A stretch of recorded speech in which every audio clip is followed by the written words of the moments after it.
Good day, ladies and gents, wherever you may be around the world, and welcome to Splendid Isolation number 210. I think I've got 110 up here. It should be 200. I shall change it later. As always, I'm going to start us off with a tune.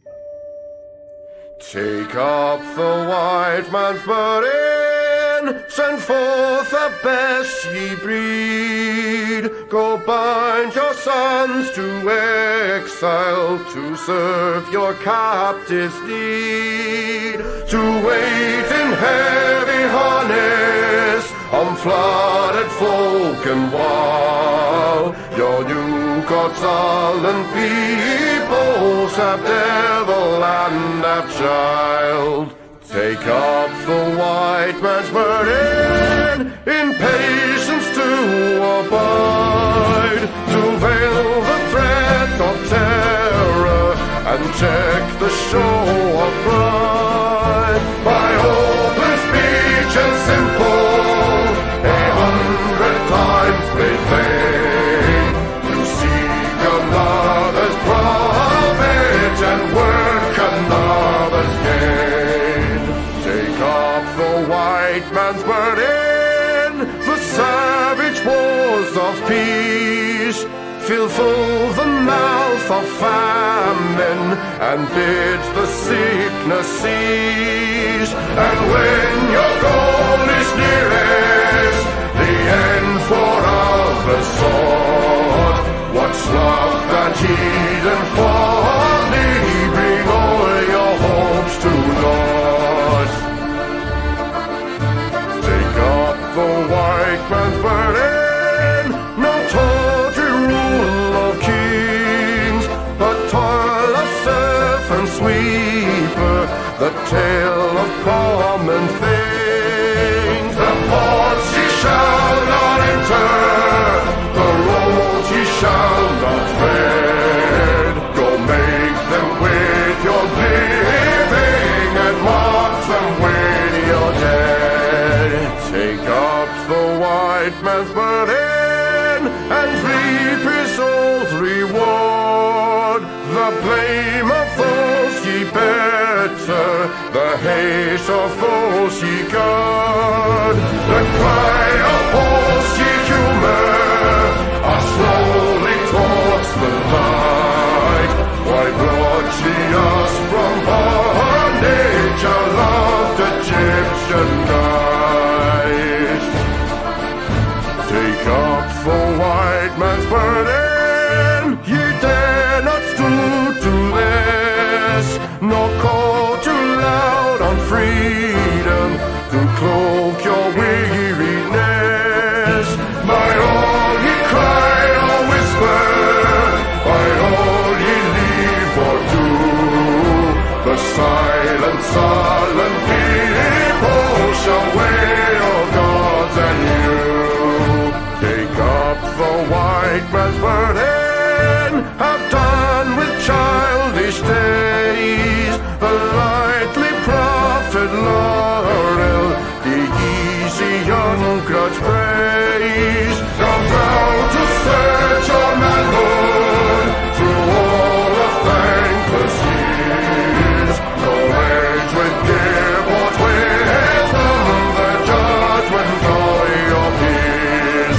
Take off the white man's burden through all of thankless years.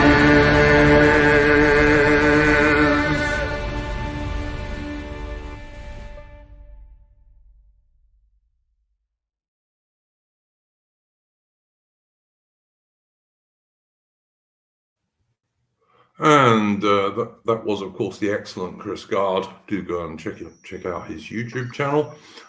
He's a friend of ours and a genuine musician. I'm happy to say that we're live on X as well as on YouTube, so it seems. Hooray! If someone in the chat wants to confirm that for me, I'd be quite happy.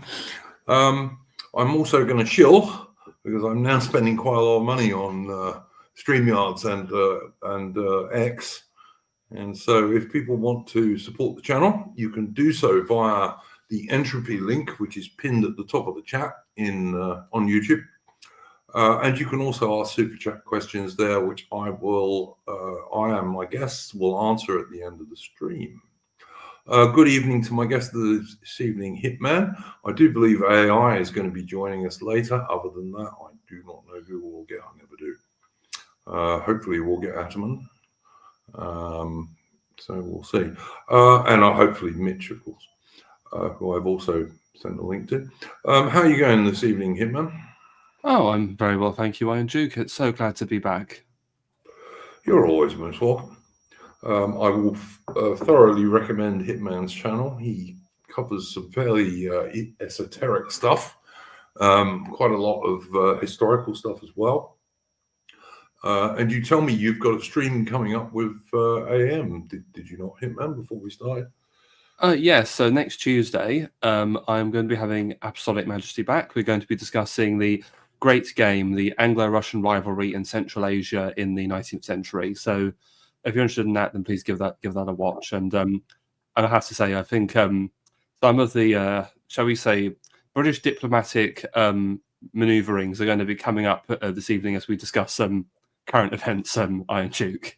Yes, indeed. We were talking about this before we went live. That's partly why I went live a little bit late, because we were chatting about this. I will thoroughly recommend any stream that Hitman does with AM, Apostolic Majesty, is going to be interesting. And the Great Game itself is an interesting subject in the 19th century. So I will certainly recommend that. And I'll get you to plug it again towards the end of the stream, Hitman. Did you have a first subject you wanted to do this evening? Well, as we're talking about the Great Game, we might as well talk about the war in Ukraine, because things got a bit spicy this week as Donald Trump called Zelensky a dictator, and every single British political leader, including Farage, cucked and said, "No, what do you mean he's not a dictator?" But Farage at least kind of said, he maybe should arrange an election soon, where all the others really, really simped for him. Yes. And and obviously you got Starmer's 100-year alliance with Ukraine and all this other nonsense. And just to go back to what I was saying about the Great Game, Iron Duke, because for anybody who doesn't know, so in the Great Game, the Brits were largely concerned with Russian expansion to Central Asia because they were worried about a threat of an invasion of India. And there were two sort of doctrines. There was this idea called the Forward School, and the Forward School was the offensive one. We need to hold off Russian aggression by either conquering buffer territory, or we need to form alliances with various Central Asian potentates, such as the Khanates of like Khiva and Bukhara, etc., and the Afghans, to block any Russian invasion. This policy had mixed results. I mean, you may know, obviously, Iron Duke, one of the most explosive instances of this was obviously the first Anglo-Afghan war, where we go in, we depose Dost Mohammed, the Emir of Kabul, and then you have a situation where the Afghans riot, they kill many British soldiers, we're then forced to retreat, and you have the disastrous march through the Khyber Pass, where only a certain doctor is the sole survivor of. The sole survivor of the column, yes, absolutely. It was a complete and fairly typical British disaster. The troops were, like some of the troops were withdrawn. We had a commander who was a bit of an old woman, to be quite honest. And really, yes, he was too old for command. He couldn't even ride a horse. He had to use a carriage. Brave enough, of course, but I can't criticise British officers for not being brave very often. But not a good commander. Complete disaster. And then, of course, the second Anglo-Afghan War from 1878 was, again, the same thing, pretty much. Yes, well, the point is that even though we no longer have an empire, we no longer control India, the government and Starmer seem to be obsessed with this forward offensive school, where now, instead of keeping the Russians contained out from attacking India, we now need to keep them contained, in Russia. We can't, no. The Russians, we can't let them expand. They're going to swarm Europe in their hordes. They're going to water their horses on the Seine or something really ridiculous like Yeah, that. I mean, this is my view about this. I mean, Charlemagne made a tweet on X earlier this week, which was totally true. From Europeans, and that includes a fair number of Brits, but by no means all of us. On the one hand, the Russian army is useless and is terrible and are getting their asses kicked in Ukraine. And on the other hand, they're going to invade all of Western Europe tomorrow. I mean, you can't have it both ways. One or the other is true. I mean, I think the truth is actually in between that. I mean, Russia is very clearly winning the war in Ukraine, as Trump and the Americans have recognized. And we're just closing our eyes. Sorry, Mitch, good evening, and carry on. I was going to say, I don't, like Curtis Yarvin, he said something interesting where he basically, and it's worth noting Curtis Yarvin or Mencius Moldbug, I think his online aliases.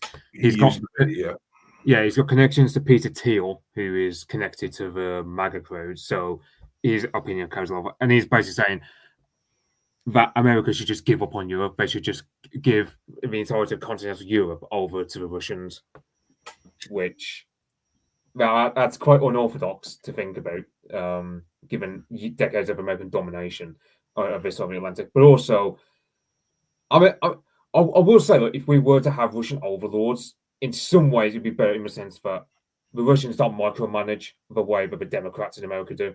So Russia won't tell us, oh yeah, you need to import X amount of Indians and squeeze those over. Because I mean, look at Belarus, for example. You know, capital Minsk, pretty damn clean, very European city. Whereas how are we going to end up with Russian overlords? I mean, even if the Americans totally withdraw from Europe, and I don't think that's very likely, but even if they did that, in some ways that would be a good thing, I think, from our side of politics. But Britain and France both have nuclear weapons. You know, I don't see any Russian leader, including whoever eventually replaces Putin, I don't see any of them being willing to exchange Moscow and St. Petersburg and all the surrounding area for invading France or Britain. I just don't, you know. I would say, like, in reference to let's say France, for example. It's like, for example, I mean, I don't know if you noticed, you know, that TLDR news channel. Like, yes. Like their comment section has been eternal butthurt because Europe's not, because the EU isn't included in these negotiations, which of course it's perfectly natural. If you are Putin, right, why on earth would you listen to what Macron or Schultz have to say? I mean, Schultz or Starmer. Well, I mean, we're not in the EU, are we? That's a thing. Well, yeah, officially, although Starmer's trying to take us back in by the back door from everything I can see. The thing is in a way, Brexit kind of screwed over the European Union, because if he was still in and Boris Johnson was still Prime Minister around this time, Boris would be probably the leader of the European Union in these negotiations. And we all know, and let's remind ourselves, for anyone in the chat who doesn't, that when the war started, you know, a couple of years ago, it was Boris Johnson who went and scuppered what probably would have been a peace deal right at the start of the war, when, you know, 500,000 or more young men on both sides were still alive. And also, Andrew, something else that came out in the past week, it turns out that Boris also signed a nice little deal with Ukraine, where if Ukraine capitulates, Britain has to take on all of Ukraine's debt. Yep, yeah. I've seen that mentioned. Yep, I've seen that mentioned. Jack, who's on our Discord and also a member of John's Discord, he was making the point that that's one of the most stupid deals that anyone ever made. Yeah, and I think it's about that. So you factor how much Ukraine's in debt. So if that were to happen, where Ukraine just can't, Ukraine is unable to pay the debt, which is likely to happen, we British taxpayers will be paying 375 million quid a year. Well, the point I made about that, Mitch, was that I'm wondering, because, you know, Biden gave the Ukrainians a lot of Lend-Lease stuff last year. I think it would be the irony of all ironies if Britain gets lumbered with Ukraine's Lend-Lease bills. Yeah, because that's the thing. Like, of course, in the eyes of Boris and Starmer, it's a matter of what screws over us first, what screws us over the most. Well, I'll do that in this case, yeah. And in the case of Ukraine, I mean, you got Trump doing this deal of wanting the minimal rights in Ukraine, which perfectly natural, because why wouldn't you, as America? You'd want all that. Ukraine, for example, has a shed load of lithium, which Elon Musk is very attached to, like he was with Bolivia a few years back. Yeah, rare earths are quite important for computers and chips and all this kind of stuff, aren't they? Yeah, and it's again, I hope the main hope for more of this is the fact that it might wake up everyone beside the Atlantic to the fact that we're all pretty pathetic and we can't complain about America doing this to Ukraine because, well, Europe's pretty pathetic. We don't have much of a military here in Britain, nor do they in Germany. France, yeah, but no one listens to what France has to say since Napoleon. So, well, you look at the standard of their leaders, which is, equally bad to ours, as far as I'm concerned. I mean, I agree with Jeremy Clarkson. I'd sooner have Putin than Stalin, quite honestly. But yeah, it's like, I mean, I'd sooner have almost anyone except Stalin, to be honest. But yeah, it's not like the French are doing any better. I mean, I think about the last time I had a decent candidate for leadership was a Boulanger back in the 1870s. That was the last. I mean, you get some French nationalists who float up the idea of Charles de Gaulle all over again. But I mean, look what he did to the Algerian French people. So, look, I'm going to talk about this later in regard to conscription in Britain, which is a ridiculous idea, by the way.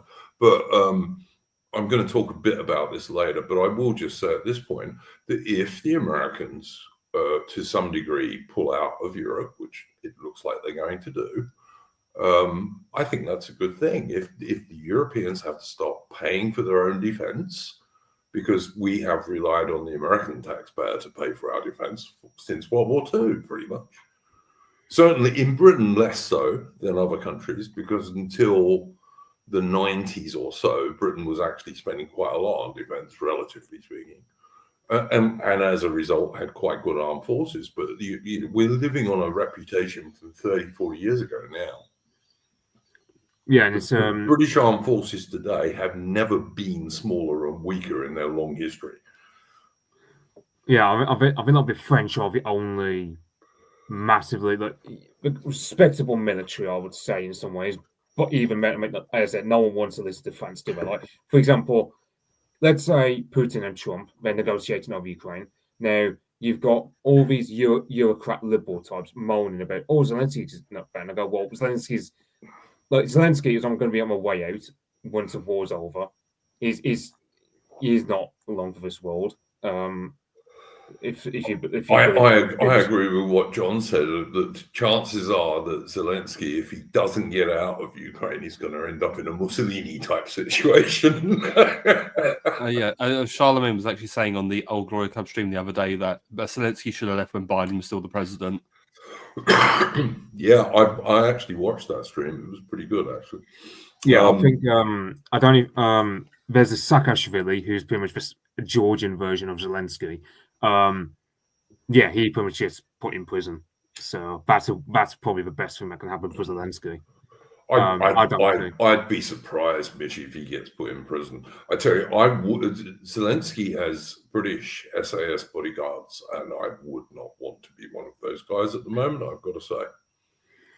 Yeah, apparently at the moment, you've got 25% of the Ukrainian public who say they would vote for Zelensky in an election. But how much would that fizzle away in the event of, let's say, because I mean, you have, let's say 6 months ago, Ukrainians were saying, no, we're not going to cede so much as a single centimetre of our territory, including Crimea, which was lost a long time ago. Now they're coming to the, now they're saying, okay, they're acquiescing to some of what Trump's saying about. Well, it's just, it was just last week, Mitch. You follow these things more than I do because you speak Russian. I haven't kept abreast of the Ukraine war in ages, so. All right, because I was just going to. Well, this is not so much the war; it's just politics in Ukraine. And Zelensky, most of the opposition leaders in Ukraine have fled the country.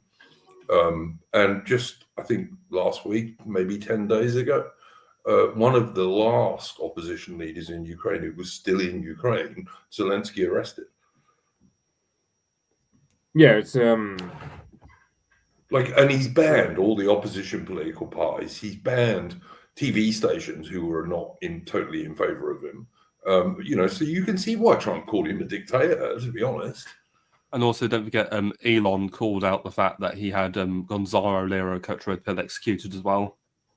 Well, he did. Look, I'm tell you what, I'm not the Coach Red Pill's biggest fan, and I think he was an idiot staying in Ukraine and thinking he could, in the middle of a war, just talk about this stuff and broadly be pro-Russian. He was crazy to think that. He was obviously deluded that everywhere's like a Western nation, because they're not. Surprise, surprise, which of course all of us know very well, and most of the people in the chat do too. But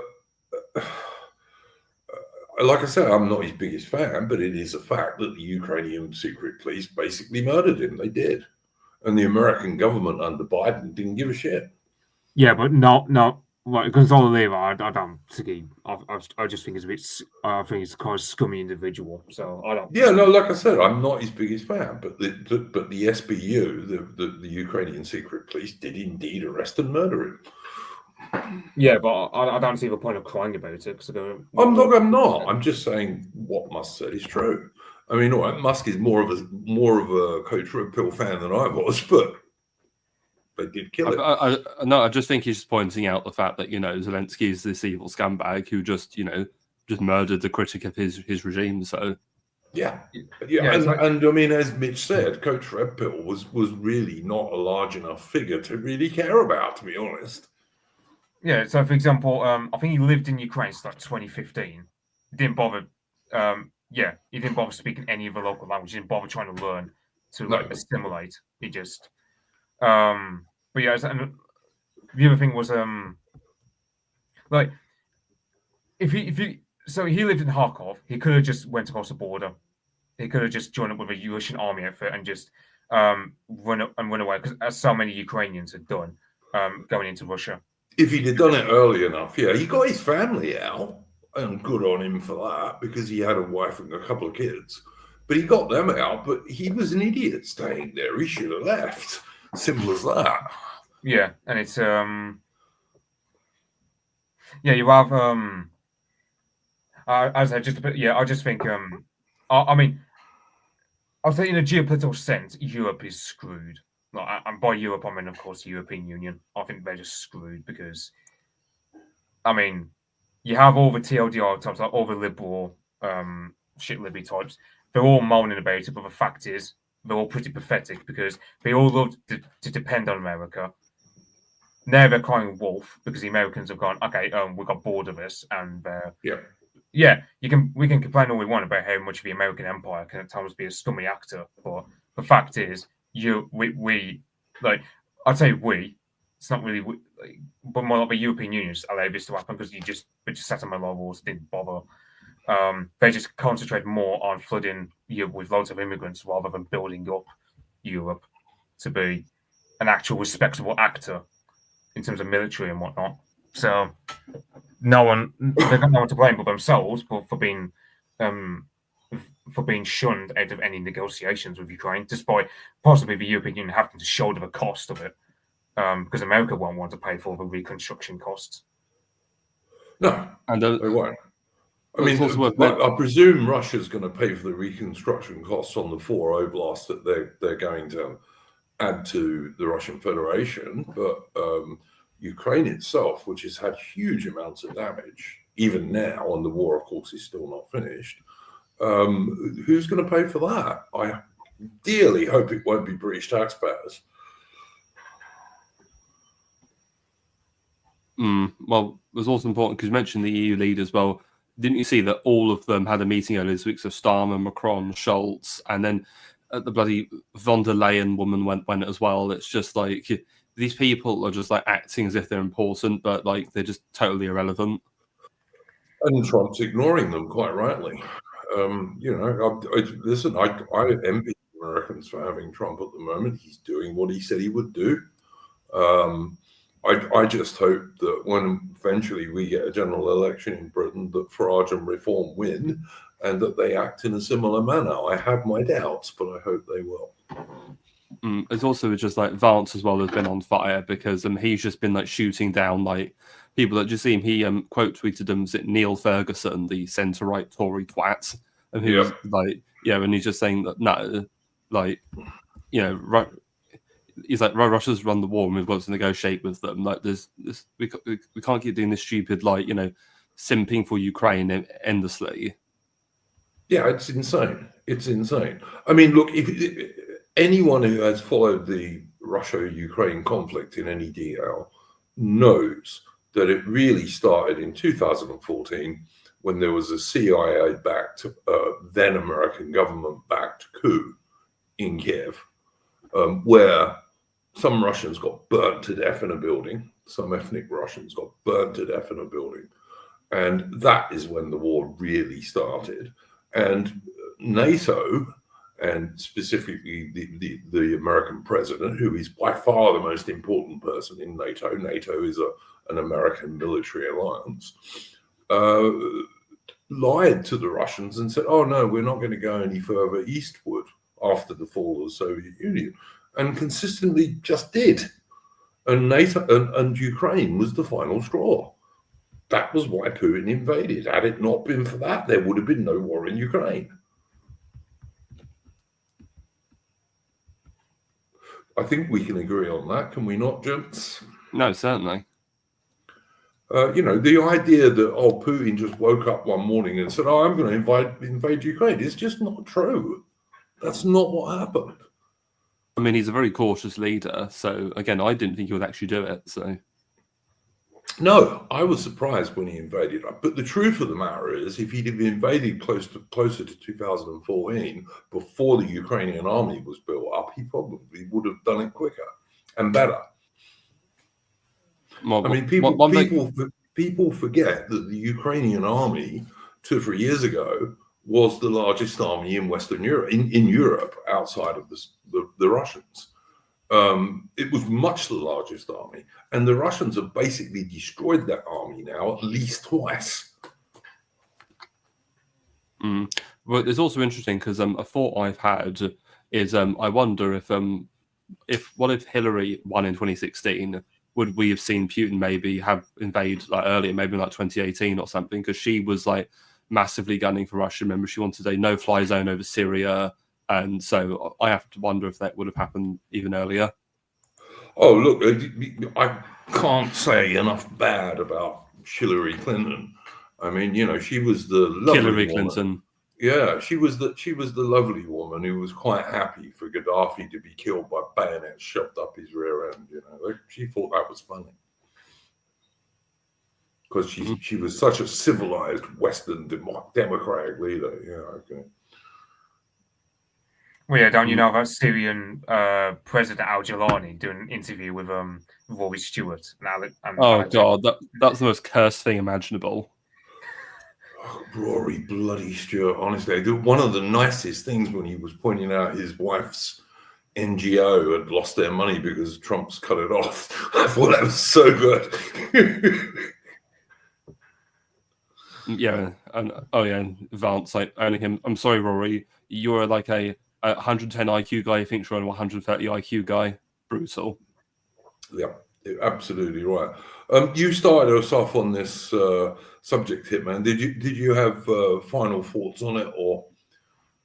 Well, I just hope the war ends, and one of my fears is that America will stop aiding Ukraine, withdraw, but the rest of the European leaders are going to push on regardless, and the war's going to continue with us, just up the creek without a paddle. I don't think Europe can rearm and also support Ukraine. I don't think there's enough money in Europe to do that these days. The one thing that does worry me that there's been talk of a joint Anglo-French nuclear guarantee for Ukraine. Now, what the hell does that mean? Does that mean if the war starts up again, we are obligated to drop a nuclear bomb on Moscow? Because let me tell you, boys, if we do that, it's not going to go well for London and Paris, because the Russians have probably 50 or 60 times as many nuclear weapons as we do. Well, I mean, it's just massively rhyming with what we did with Poland. And the thing is, I mean, instead of losing the empire, we're just going to lose. Well, what is there to lose at this point? We'd lose our own country. I mean, look, I am amongst many of us who think that if a nuclear bomb was dropped on London, it might not be the worst thing in the world. I mean, I'd be very sorry about a lot of the old buildings and museums, but it's not going to kill many British people, let's be honest. You know, well, it's well, I mean, the only Englishman I know of who lives, we all know of, who lives in London is probably Tom Harwood. That's the only one I can think of. Yeah. I mean, and the Englishmen who do live there are mostly not worth a light anyway, if you ask me. You know, and don't get me wrong, of course, I'm not in favor of getting in a nuclear war with Russia, guys. This is what I'm warning against the dangers of. And as Mitch rightly said, it has an echo of the ridiculous British guarantee to Poland in 1939. And look how good that went for us, you know, or Poland for that matter. Well, like the thing is that I don't see a long. I mean, Ukraine's screwed anyway because I mean you got. I think as I said like a few weeks ago, like Trump.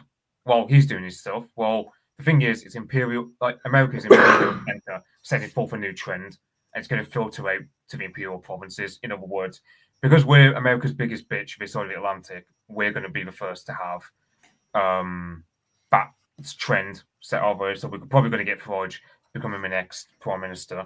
Because Trump, I mean, and then there's France. I don't know how well it would do in France because their electoral system's pretty crap and it blocks out Le Pen in a way our electoral system can't really do. Germany, I mean, it depends on what happens tomorrow, but I won't be surprised if we get CDU, AFD government. And the AFD are not particularly fond of funding Ukraine, so you might get the Germans pulling the plug. I will just say to the chat, I did actually invite Eugipius on this evening, mainly at Mitch's suggestion, but he may be busy. He hasn't got back to me on X, but perhaps we can get him on next week, by which time we might have some idea about what's going to actually happen in Germany, because we'll have the results and also the negotiations between the various parties then. Also, going back to that comment from Oswald about 39, well, actually, the comparison was to the Munich Agreement in 1938, and you did see that cartoon. It was like Trump as like Chamberlain. It's just so pathetic. It's like, because of course, if you negotiate with another power, you are literally wanting World War III, or that's. You're not appeasing them, are you? You can't appease them. That's evil. That's wrong. Yeah. Well, here's an example, Hitman. You're going to do this stream on the Great Game with Apostolic Majesty next week, and when I look at negotiations, I look at things like the Conference of Berlin, which Britain did quite well in. Actually, it was entirely normal for various powers to negotiate with each other. It's not unusual. Yeah, and it's like I mean, all of it just seems to be a lot of boomers, like for example, boomer women, especially being the most intolerable, where they just want my generation to all get killed fighting in Ukraine because we have to save the international what do they call it? Like it's rules of I keep forgetting. Like basically, we have to save the rules-based order. Yeah, the rules-based order. Like we can't allow Russia to annex Ukraine because that means going back to what the world was like 100 years ago. But Russia isn't going to annex the Ukraine. I don't think Putin even wants all of Ukraine. He wants, obviously, the Crimea, which he's got. He wants the 4 oblasts, which Russia has basically already conquered. And from what I hear today, he also wants Odessa, which is mostly a Russian city. Fair enough. He's fought his war, he's won his war, and that's what he's going to get. Yeah, I think Aaron Hook probably say best in a way. Like, it's not massive like the Russians have won massive, like in a way. Like, let's say Wellington won battles against the French in Iberia, but rather it's a matter of the Russians just didn't lose because like you do look at the war in Ukraine, you go like the Russians made a lot of mistakes. Yeah, I do. Raspberry Treacle in the chat. I don't think Putin even wants Kiev, to be honest. No. All he wants for we've lost Mitch. I hope he'll be back soon. All Putin wants from Ukraine is he wants them to be neutral and not part of NATO, and I think he will get that because Trump and the Americans will agree to it. No, certainly. And just to go back to the nuclear point again, I don't know if you saw, but there was this clip of like this British Zoomer, because he was talking about how when the USSR collapsed, Ukraine actually had a significant chunk of the Soviets' nuclear arsenal, and they famously didn't want it, so they gave it to the Russians. And this guy was basically saying, "Oh, such a silly mistake of Ukraine. They should have kept their arsenal." Like, oh, really? Let's be even more insane about this. It's just how that could have ended up as a nuclear exchange, which could have started World War III quite easily. Yeah, absolutely right. Yeah, it's just totally true. Totally true. I can't disagree with this, and I don't think any of us here are going to disagree about this in general terms. Great nations negotiate with each other; they always have. And Trump is doing a sensible thing, as far as I'm concerned. What I do not understand is what stupid games the European leaders are playing, because they are stupid. I think we just need JD Vance just needs to take them all into a room and just read the fucking like Melian dialogue to them. The strong do what they can, and the weak suffer what they must. 100%, 100%. But like I said, towards the end of the stream, I'm going to talk about the ridiculous idea that Britain can have conscription, because that's something I have some knowledge about. And I'm going to point out a few really obvious home truths. But anyway, we lost AI. Good evening, mate. How are you going? I am okay. I apologise to you gentlemen and everyone in chat for my lateness. Unfortunately, I've been spending the last, probably about an hour or so, rounding up loose cows, believe it or not. So, well, that's pretty based. Yeah, rounding up loose cows. That's pretty based, if you ask me. Yeah, in the dark. I mean, it doesn't feel pretty based. I'm gonna admit, but yeah, it's some half-wits, obviously in the farm, didn't do their job properly, and they were just sort of walking out onto the road, and because I live on this like a farming estate, so one of them came into our front garden. That's how I realized that there was something wrong, and so just sort of been rounding them up. Dodging AI traffic. AI the British cowboy.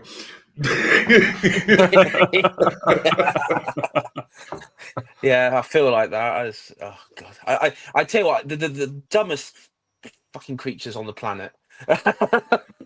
No, sheep are far worse AI. Yeah, true. Well, you've been enjoying. I've worked some, on a sheep farm for a short while. Trust me, sheep are a lot dumber than cows. Let's just say AI, you got to taste the summer bully beef, eh? Yeah. Yeah. I quite like cows. I have to say, on the whole, they're quite friendly creatures. I'm just glad it wasn't the bullocks that got loose. I mean, that would have been a problem. Yeah. When I lived in South Africa, one of my friends had what are they called? Brahmin. He had Brahmin cow on his property, and those things can be quite fierce. They can be quite fierce animals. I believe that they have them in Texas and stuff because they do quite well. There's not huge amounts of water and stuff like that, which is why they have them in South Africa. Yeah, but I think all of them I've rounded up. But this is the best bit. It's like the farmers in question. They were at the they weren't like present. They were like in the next village along at the pub there. Because when I phoned them up, I could hear like the music and everything. And I was trying to ask her like, yeah, the cows are loose. Yeah, the cows are loose. And they're like, what? And Hopefully I was they like, came and helped you. yeah. They came. I was just sort of shouting down the phone. The fucking cows are loose. Damn you! Look, some twat left the gate open, did they? I take it. Yeah, something like I think I know who it is. He's like one of the farmer hands, and he's a complete fucking scattermind of. He's always late. I don't mean to pass judgment, but I will do on this occasion because I know it's him because he's the only bellend that would do it. So I just want to say I hope that we've only lost Mitch temporarily. I know his internet's a bit temperamental sometimes, but I'm very much hoping he's going to come back because, for one thing, I want to ask him about his first subject. So, Hitman, anything else to say on what we've been talking about so far? Not really. Just that I just hope things resolve themselves and we don't get a nuclear exchange. That's always good. Yeah, I'm not in favour of World War III myself, not because it's going to kill most people. There's going to be no winners. Can't have a nuclear war you win, boys. It's just not possible. I'd be in favour of using the British nuclear deterrent if a country was absolutely invading Britain and we were not going to be able to hold them off. Then I'd say, yeah, okay, let's whack their fucking capital out, etc. But that's about the only situation I'd use it in, to be honest. Yes, and one thing I will actually say is I hope if it does look like that's seriously happening, I hope just Trump just says to whoever, look, if you go ahead and do this, I'm going to fucking like just kill you or I'm going to like sanction you or whatever because we can't have that happen. Yep, totally agree. Oh, one final point on the Ukraine thing. I believe that the Americans and Musk are going to turn off Ukraine Starlink in the next few days, next week or so. And if they do, that's going to be very, very serious for the Ukrainian military. Not least, it's because it's going to stop most of their drones working.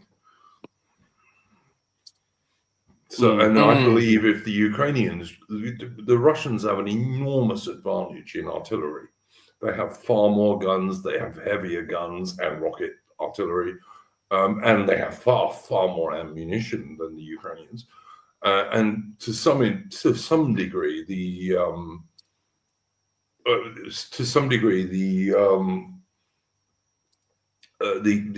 Ukrainians try and make up for that with their first-person drones. But if they turn off Starlink, they won't work for the most part, which will just speed up the Ukrainian defeat, which is happening before our eyes anyway. So there we go. Aubrey is having to go. Good luck trying to find your little lovebird, Aubrey. I hope you can find Oski. Anyway, yeah. So AI, did you have a first subject for this evening? I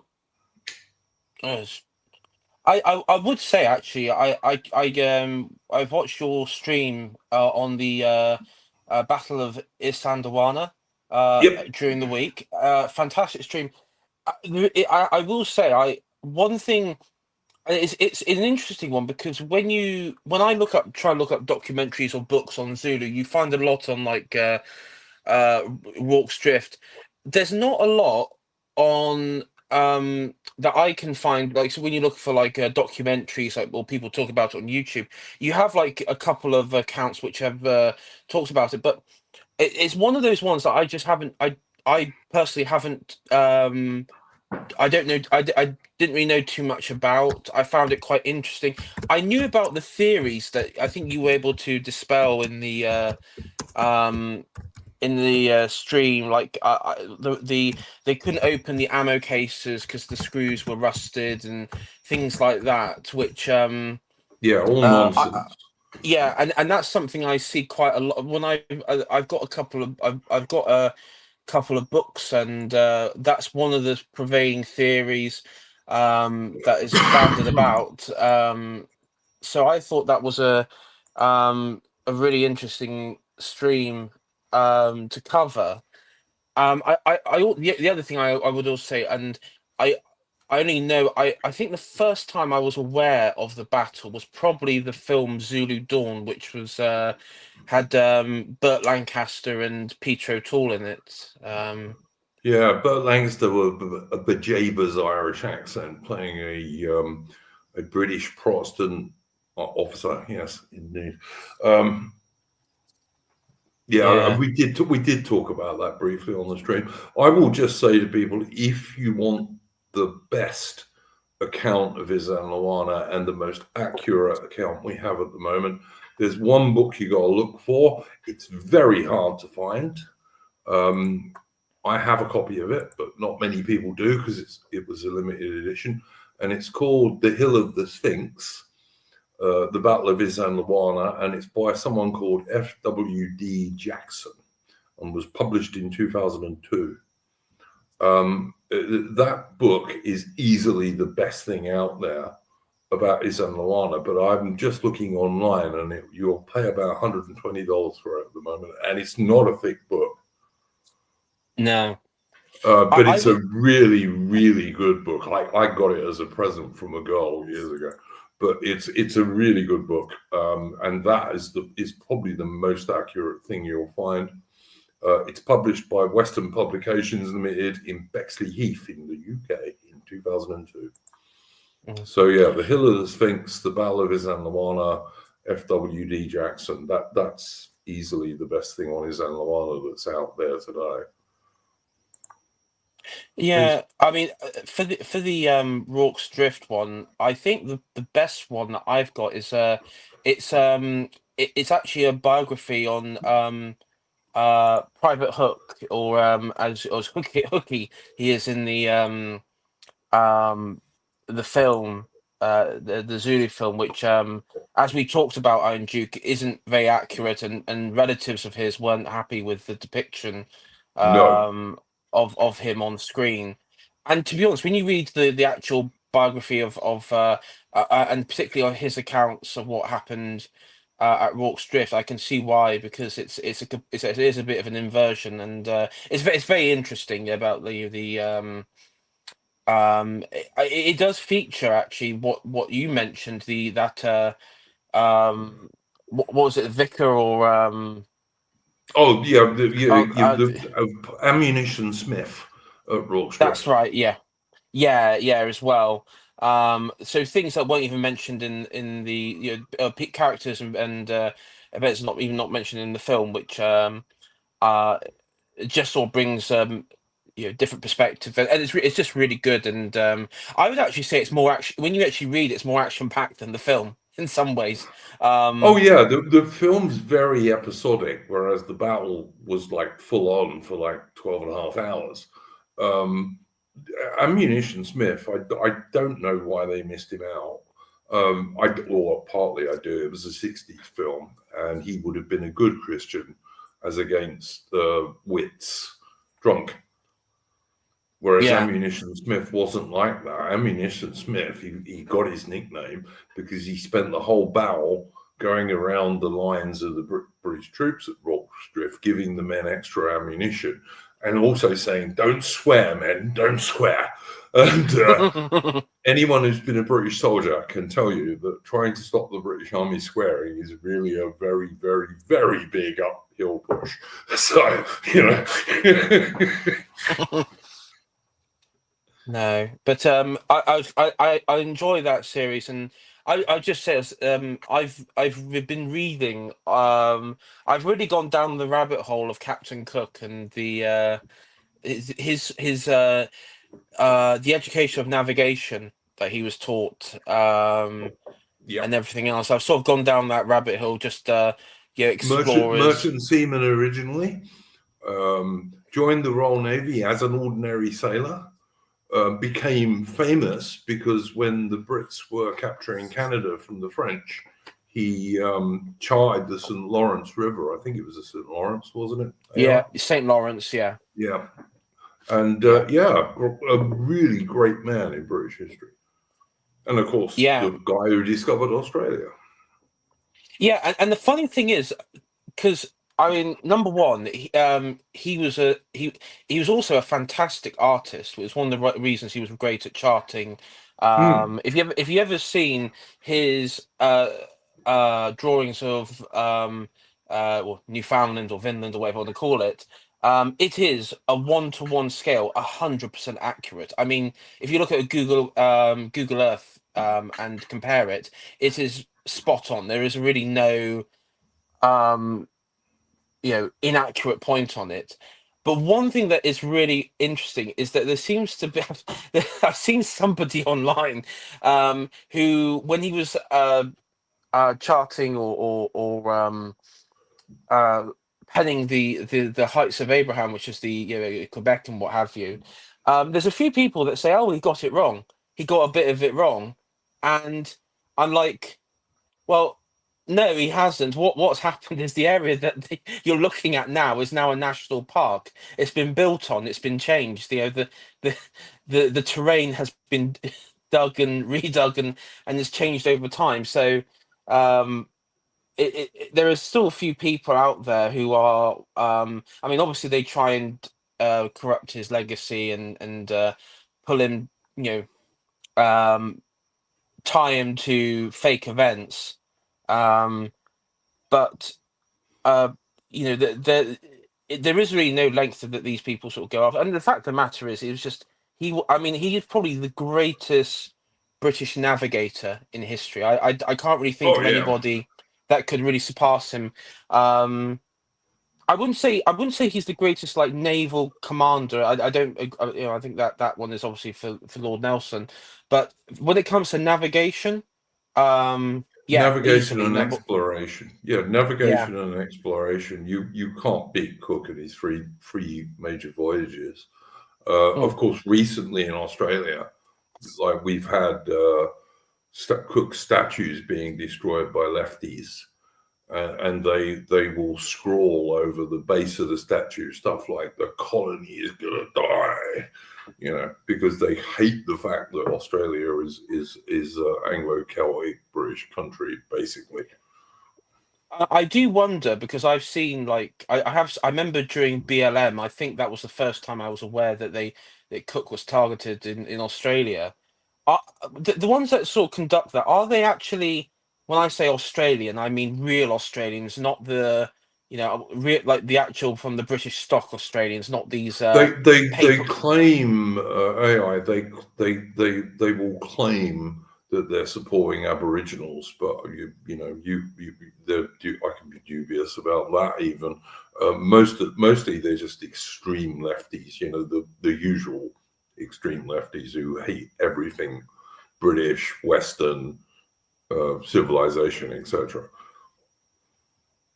I will say I have somebody, I know they said it in chat as a comment, as a sort of a joke, but Cook was a racist, owned slaves. I Cook have seen never that. owned any slaves, by the way. Slaves. No, He could he not. didn't. He could not afford it. I could tell you from his biography, you could tell he definitely could not afford slaves. Well, listen, there's the oldest building in Australia is Cook's Cottage, which I think is in Melbourne, if I remember correctly. I've seen it. It's in a park in Melbourne, but it was shipped here from Yorkshire in England, where he came from, and Yeah. it's just a average, not a very poor guy, but a upper working class guy's cottage. That's all it is. He certainly never owned any slaves. No, I think the only one that was in Cook's orbit that I think did own a slave, one slave at least, was that Banks fella who Yeah, commissioned the. I think, but he was. I mean, he was Cook's, I'm not. but he was one of Cook's patrons. He wasn't a friend. He Yeah, was a patron of Cook. Yeah. yeah, yeah. They did have there was a bit of sort of tension, but in some. But I mean, overall, as a navigator, he was the greatest He was an extremely navigator. great. He was an extremely great man. He also, by the way, was able to sail around the world for years and not have his crew all die of scurvy because he took various precautions against it, which is another reason why he was so great. He didn't lose all his crew to scurvy.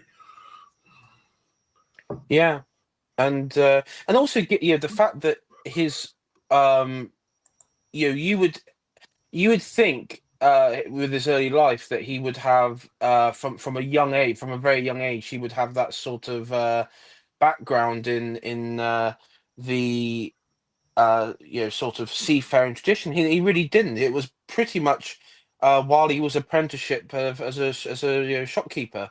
And also he got involved in the Newcastle to London coal trade. Yes, that's right. Coal. Yeah, they needed loads of coal. And when he did his expeditions, and like I've sailed on Endeavour, the replica, it's a very good replica, which is normally in Sydney if it's not doing a trip somewhere around the world or around Australia. And I've sailed on that thing and climbed up a mast and all the rest of it. And I thoroughly recommend it if you're ever able to do so. And you have to go, you have to use the futtock shrouds, right? Because you can't use the lubber's hole on that ship, it's too small. So anyway, which means you're hanging upside down as you get onto the main top. But anyway, which is cool. But, and sailors would do it just because they could. But he got involved in the Newcastle to London trade, coal trade. And when he did his expeditions, ships like the Endeavour, well, they were actually originally coal ships. And they were ideal for exploring around the world because they had a relatively shallow draft. They had a fairly flat bottom, but they also had a very large hold where you could put all the supplies that you needed for an expedition of several years.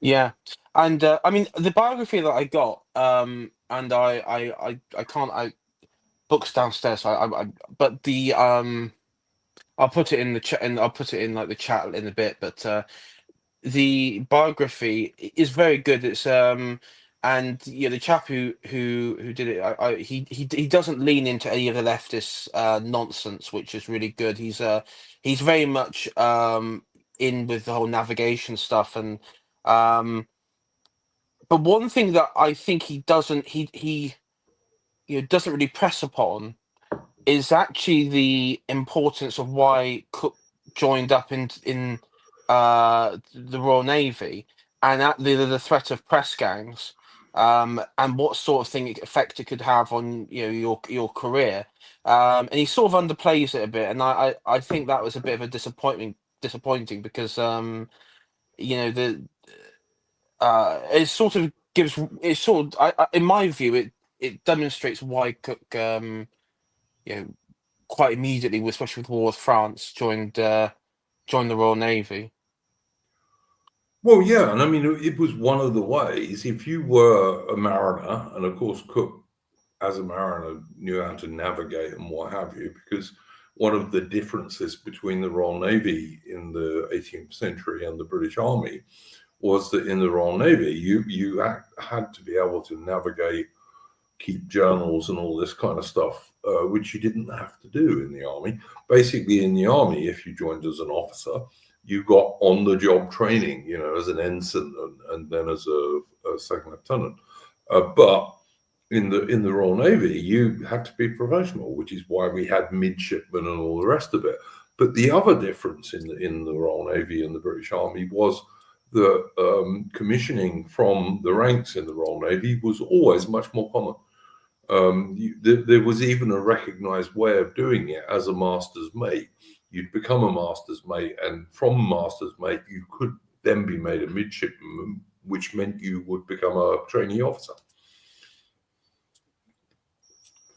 Yeah. So there was always that method of advancing in the Royal Navy, and it wasn't that uncommon. There were admirals in the Royal Navy in the 18th century who started off as ordinary sailors. Yeah. I will just answer Oswald's question in the chat about the Natal Mounted Police. I believe the Natal Mounted Police have Martini Henry carbines. Some of the local mounted infantry volunteers in South Africa had Westerly Richards breech-loading carbines rather than Martini Henrys. But don't think any of them had Sniders. There were some Sniders in the Natal native contingent, which was the very badly armed native levies that only had one firearm between about 10 blokes and about 10 rounds each. I think some of those guys did have Sniders. In the film, they were quite well armed. I noted. Yeah, the real Natal native contingent had one firearm, which might be anything from a muzzle loading Enfield to a Martini Henry. Mostly actually, but Sniders more commonly, which were also breech loaders, but not as quick firing as a Martini Henry. But they only had one firearm between 10 of them, and they only had 10 rounds of ammunition as well. So there you go. Yeah.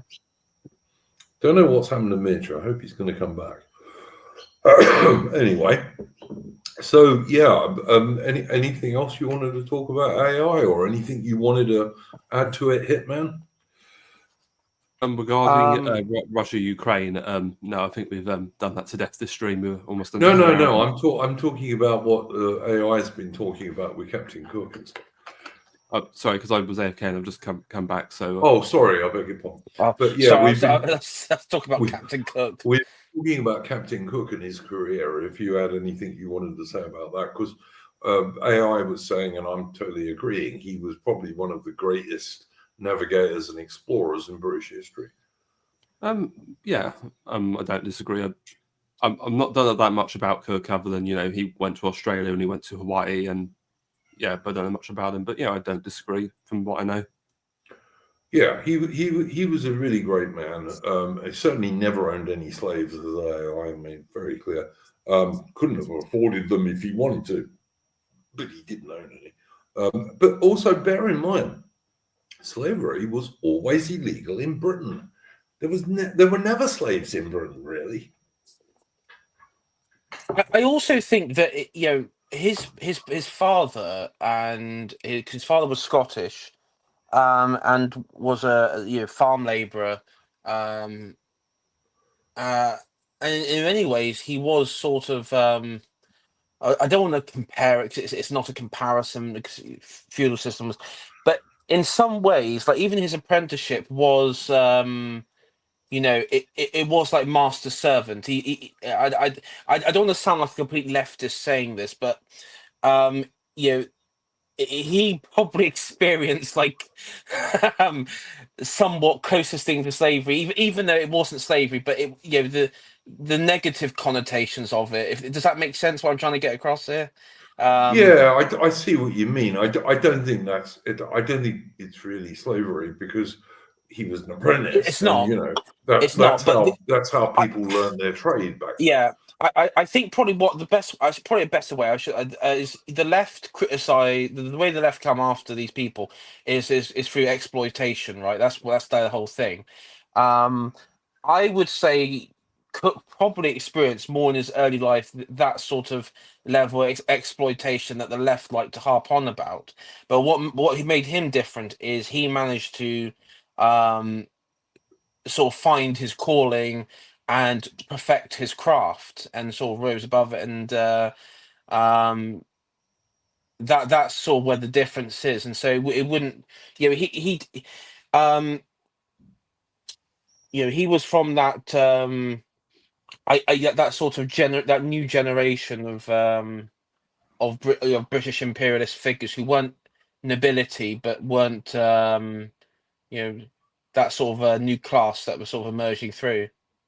Look, I would say this about Scotland, is that, you're saying his dad was Scottish. The Scots have always been people who valued education. And until the awful SNP came to power in Scotland, the Scots had a far better education system than the English did. Far better. The SNP have destroyed it, but until that happened, the Scottish education system was far better than the English one. Like, I had a girlfriend half a bloody century ago, nearly now, from Scotland, who could read Latin and Greek, and she went to a state school in Scotland. Yeah. And you two guys will know damn well that no one who's gone to a state school in England ever learned Latin and Greek. They just didn't. Well, there's a very famous expression that 100 years ago you could learn Latin and Greek in the American state school, and now they're teaching remedial English in college. Yeah. Very true. Very true. Goth bureaucrat, why is it hard to stop the British Army squaring? Goth bureaucrat, you will have to explain yourself because I have no idea what you mean. I think sorry, go ahead, Hitman. I think you're gonna.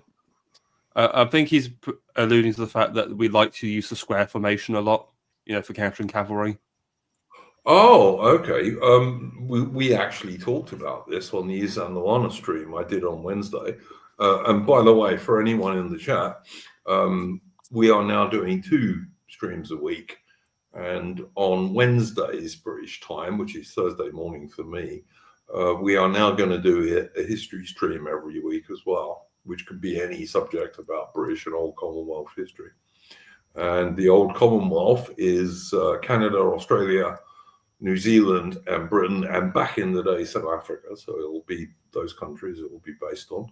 Although we might occasionally cover other things. But we talked about this on the Isanluana stream. The reason the Brits came out with this idea of a multi-unit square, often with artillery in the corners, was as a result of battles like Isanluana, where the enemy, although they were on foot, were very numerous and could move quite quickly.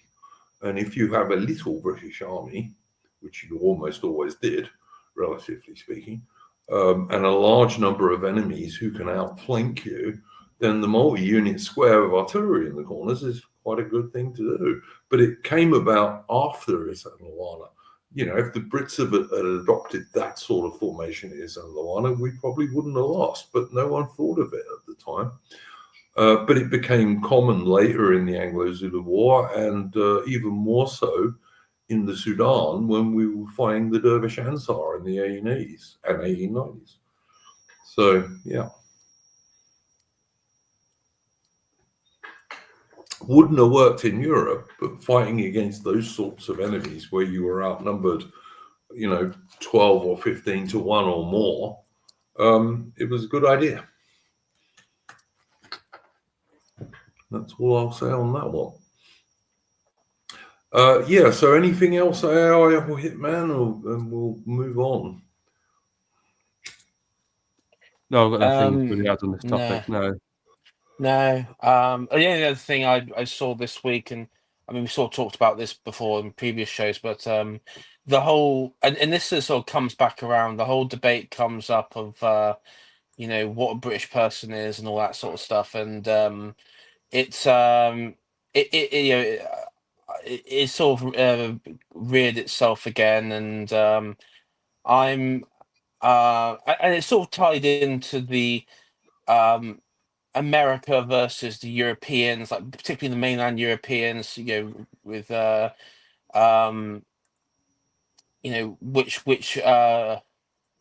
which countries are in a worse state is sort of like the whole thing that pops up again, and I don't know. I've sort of ignored that.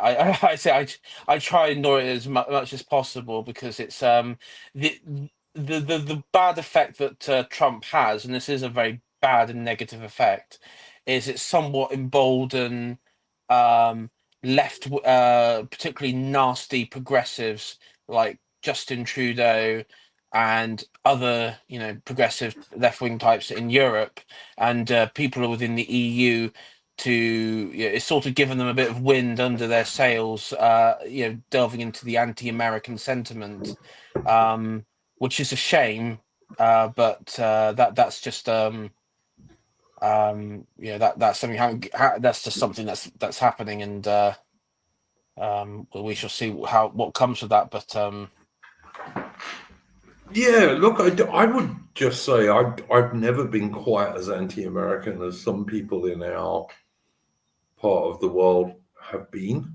I'm neither as anti-American as some people used to be, and I'm certainly not as anti-American as the lefties now I just think, when you see the dramatic change in the US government that we've seen recently, it just shows you how superficial some of this stuff is. All of a sudden, the things that some people on the right were saying about the Americans, some people on the left are now saying, in Europe, I mean. Like, I'm quite happy if the Americans want to semi-abandon Europe in terms of NATO. I think that's a good idea, because Europe will have to pay for its own defense. And I think that's a good thing. It makes more independent countries. But it's just interesting that, the extreme, let's not say the extreme, the DR was broadly pretty anti-American a couple of years ago, Yeah, that's true. And I mean, and now we're not. And now we're not so much anyway. Yeah, I mean, well, it depends who you ask. Yeah, I would say the MAGA crowd don't make it easy. Let's say some of the behaviors, it's it is like bear baiting a bit. Look, you're always going to get a certain amount of rivalry, and I get, if you watch an Old Glory Club stream, for example, many of our transatlantic cousins and friends in the Old Glory Club are happy to point out the hypocrisies of some of the European positions, and I think fair enough, because they can. But it's to some degree it's a national rivalry thing, of course it is. But Trump's doing what he said he would do. Trump is indeed putting America first, and to some degree he wants to withdraw the American empire from Europe. Well, good. I support that. I think it's a good idea to make the Europeans, including the Brits, by the way, stand on their own feet. Oh, I think it's a very good idea, and I think that it's kind of it's an odd thing, because it is like, long term it is the best thing for Europe, because and then I think as you mentioned earlier, really the biggest like issue with Europe is that they are in complete fantasy land, high on post World War II narratives, and they need to get back to reality. And I think this new Trump, this new American Monroe Doctrine, this sort of 2.0 Monroe Doctrine, the way I see it at least, it's like pulling off a bandage around a weeping wound for Europe. I mean, yeah, it's going to be painful for a lot of the Europeans, but to be honest, in the long run, it's a good thing, because they need to get back to reality. They cannot be this idle, self-obsessed sort of civilization, while at the same time expecting America to fight its battles. And to be honest, I think for European society, I think it'd be a really good thing if America wasn't the hegemon fighting for them 24/7. 100% agree with you, mate. I think these European politicians, and in that I include Starmer, of course, they hate us. They hate the real native people of Europe. They hate them. Yeah, they hate us. They hate their own people. Yeah. They hate us. I don't think Donald Trump does, to be honest. No, and it is important to remember, like, that whole Trump has exposed the US aid thing, where it's sort of a lot of these policies that were promoted, these anti-European, progressive and very sinister policies, were funded. A lot of them were funded through this USA stuff. A lot of the BBC was getting 8% of its funding from that. Yeah, a lot of the BLM charities. I think. Do you remember a few years ago, Andrew? Those those charities which were encouraging art galleries up and down the country to remove paintings of Yeah, like of local heroes. like the great Welsh soldier in Wales. Yes, absolutely. Yeah, From the yeah, Napoleonic remember, yeah, Wars. that one. Yeah, now that one, that's a good example because I did a stream with Alexander Adams, and I found that the charity involved was Welsh Sub-Saharan Integration Charity Fund or whatever it was called. And if you do the paper trail back, it went back to a fund or trustees based in California. And that was USA aid. If you look at it, if you look back through the various funds and trustee and charities it goes through, it's actually part of the whole USA thing. So Yes. Yeah. I mean, in my mind, this has been quite a successful short time for Europe. I don't know about America. I mean, I would say in many ways, I think this is a first step for Americans to restore their honor. And I will.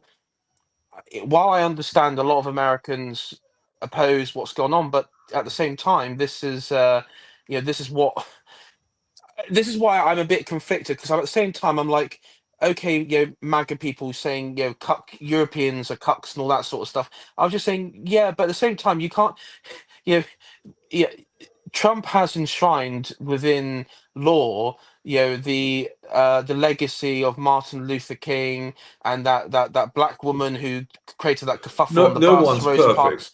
Yeah, AI. and no No one's, one is perfect. but No one at the who's same, going to get political power is perfect. Farage is not perfect. He's I, nowhere near doing what I want I, him to do. no, But get, he's closest. I get that, but at the same time, I don't want to hear any more Eurocuck stuff from Oh look, I get bored the with people that, who but worship, who I I mean, let's be honest. These people, the audacity for them to say that when half of them worship Israelis and the other half worship them blacks. I think it's all right, just yeah, fair enough, fair enough. yeah, that's my. Yeah, I'm not going to say any more on it, but that's my yeah. perspective No. there. I get what you're saying, AI, and I'll let you come back on this in a minute. First of all, I want to point out that Seb Angler says Trump's mum was Scottish, which is true, and he's also said that he's proud of his German heritage as well. Okay, so that is all true. Someone in the chat said it's hard to like Americans like Charlemagne. I'm sorry, I don't agree with you about Charlemagne. Charlemagne has never supported the globalist American empire to the best of my knowledge. So I'm not going to agree with you on that one. And as I say, I'm going to get AI to come back on this in a sec. And then Henry Long in the chat says there are good ones like Dave the Distributor. Yes, I'm very fond of Dave. He's a really good guy. Another guy who's very proud of his German heritage, etc. Hitman AI, your opinions on that? Well, no, I think Charlemagne's a solid guy. While you think he's a knob, Henry Long, you probably don't like the fact that he's rather blunt, and that's what Charlemagne's like. He tells it like it is. So you just have to accept that that's what he's like. Yeah, I don't mind Charlemagne at all. I think he's a decent bloke. I mean, I will be honest. I don't watch the old Glory Club stuff, not because I think I watched some of their election stuff. It's not because I don't like them or anything. It's just because it's not it's content which was not really relevant for me because I'm not American, so it's not really relevant for me. I don't watch it, but I will say when I've seen him on cigar streams and other shows like with Semyagog. I mean, he seems like I'm quite honest. I don't get any feeling that he's being dishonest. I'm just trying to think if I streamed with him because I might have. I can't really recall, but from what I remember of Charlemagne, he's never been he's never sort of had ulterior motives. But this is from the man who who streamed with Calvin Robinson, who was literally just in. It was He's moved to America now, hasn't he? AI. He has, and he's about to be kicked out of America and back to the UK because he decided to throw up a Roman salute in his. I saw that. Yeah. I've Shall I say it on stream? Shall I say it on stream? I've got a nickname for him, but I don't know if I should say it on here. Oh, I think you said it to me. I think that's what you're Yeah, referring probably to. not on here, mate. You could probably put it on the Discord. But yeah, but yeah. No, look, I think Oswald is correct about this. To be honest with you, I don't think he's an enemy. He loves his country. We love ours, which is a natural nationalist position. There's nothing wrong with that.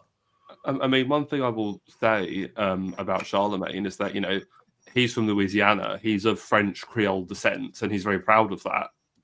Nothing wrong with that. I mean, you know, it's like I know some French Canadians.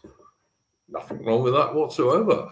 One of the things I wanted to bring up on this stream is that I was having conversations earlier this week on X, and most of the good nationalist right-wing Canadians I know, they like the old Canadian red ensign, which of course has the coats of arms of England, Scotland, Ireland, and France on it. You know, which seems perfectly reasonable. There's nothing about Sikhs and Indians on there. Strange to say. Yeah, for the people in chat for the Zoomers in chat, when Iron Duke means that the flag of France doesn't mean the revolutionary flag of France, obviously. No, the fleur-de-lis. The fleur-de-lis, yeah, fleur-de-lis. the French royalist fleur-de-lis. Yeah, absolutely. Yeah. But that's the old French Canadian flag, and that's the one that most of the good Canadians I know really like and would like to go back to if they got the chance. I mean, it looks better. I mean, just objectively, if you look at the... it's a better flag, yeah. Yeah, and, I mean, no one called the Canadians Leafs when they had that, you know. I mean, the modern Canadian flag looks like it's like I mean, it looks like a fast food chain logo. I mean, I know this. It looks just like a company. It looks like a corporation. But the actual that's how you get endeavor. Sorry, carry on. Sorry, I was just going to say, but the red ensign, I mean, looks like a real grown-up country. It looks like a functional grown-up civilized nation. It's a bit like the Australian or New Zealand flags, you know. Yeah. Absolutely. Sorry, man. Yeah, what I was going to say is, I think Endeavour and Black Horse have both said that the Canadian flag just looks like some post-national, horrific, like corporate HR logo. Yeah. Years and years ago when I was in the SADF in South Africa, I had a mate who was a former Canadian soldier. He was a former Canadian engineer guy. And he, even then in the 80s, much preferred the old Canadian flag. He had one in his house, you know. Yeah, I see, as you should do. And speaking of South Africa, obviously the old South African flag is much better than the current communist. Oh, 100%. Yeah. The old one was based on the Dutch East India Company flag, with a Union Jack and the flags of the Transvaal and the Orange Free State on it. Yeah, it was a much better flag. Much better flag. I mean, I've still got one. I've still got one, by the way. I mean, let's be honest, not just the flag, but the entire... the country was better, yeah. Not just the... But the funny thing is, you know, what was it? You see people when you know when you come across like these short like edited clips of like South Africa in 1960 or 1970, it looks like an old Rhodesia, for example, and you look at it and it looks just like, okay, this is like a great, you know, a very clean. One thing you notice, it's very clean. It's like their cities are extremely clean. Modern, clean cities with no rubbish anywhere. Yeah, absolutely, mate. No graffiti, no like junkie or some alcoholic lazing about. It looks like a really great functioning society. And of course, one of the things, and it's same with like we look at Britain in 1950 or something like that. You know, same again, it's full of British people, not like it's full of British people. But the funny thing is, there are so many like people online that will go immediately and say, oh, that's not real. That's like that's just that's just like idealistic nostalgia. And it's like, what are you on about, you nutter? It's recorded on Yeah, camera. yep. Oh, look, I grew up in a not very nice bit of inner South London. I lived, I don't know, less than 10 minutes walk from Tower Bridge on the south side. Okay, and were there old 19th century flats around and loads of 19th century terraced houses, which I wish we still had because they were much nicer homes than modern high rises. Yes, there were, but was there rubbish on the streets? No, there wasn't. Could women and children walk around entirely safely? Yes, they could, even at night. Yeah. Did you or anyone in your area have to worry about acid attacks, Iron Duke? Never Or heard stabbing. of them. We'd never Or heard of them, or stabbings, really. No. Occasionally, some gangland guy would use a knife on somebody, but it would be another gangland guy. It wouldn't be a civilian, Yeah. It's just nonsense. It's really nonsense. Uhtred, son of Uhtred in the chat, makes a very good point that if you watch old, hang on, sorry, I put the wrong thing up. The old British Pathé News, obviously they're just a pootler psyop from the 1940s, 50s, and 60s. Yeah, of course they are. Britain used to be a pretty nice, pretty safe country. It did. Like, I'll be honest, I was born in 1965, so I'm very old compared with most of the guys in our sphere. But when I was a young man, could you get in a fight, a punch up in a British pub? Yeah, absolutely you could. But were women and children never targeted? Never. And if you were going to get in a fight in a British pub, you were probably going to get some warning, and it was probably just going to be fists and maybe boots,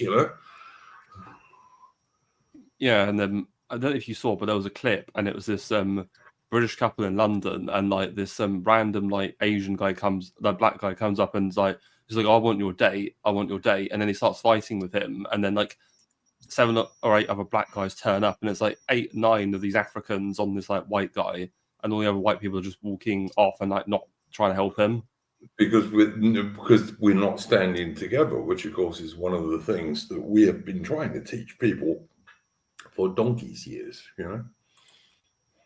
That is the thing. Like I had this experience with this black woman on a bus where she was started yelling at me and everything, and because she was like high or something. I don't know. There's also she's like some mental fantastic. deficiency. You don't know with these sorts of people, but I even I sort of had to stop and think. Hold on, if I, because that instant thought of if I say anything, it's going to be, they could come back and bite you, right? And so even then, you have that instant thought. But then I just, told her to piss off, basically, and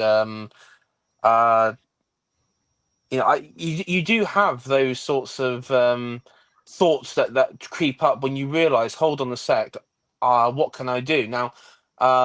I think most people, and I think that's the same for most people, to be honest. That's why people don't really act. But I don't know. I've seen some pretty extreme public acts of racism. Let's say. I tell you, my dad pointed out something to me that when my dad was in the army, which is in the early 1950s,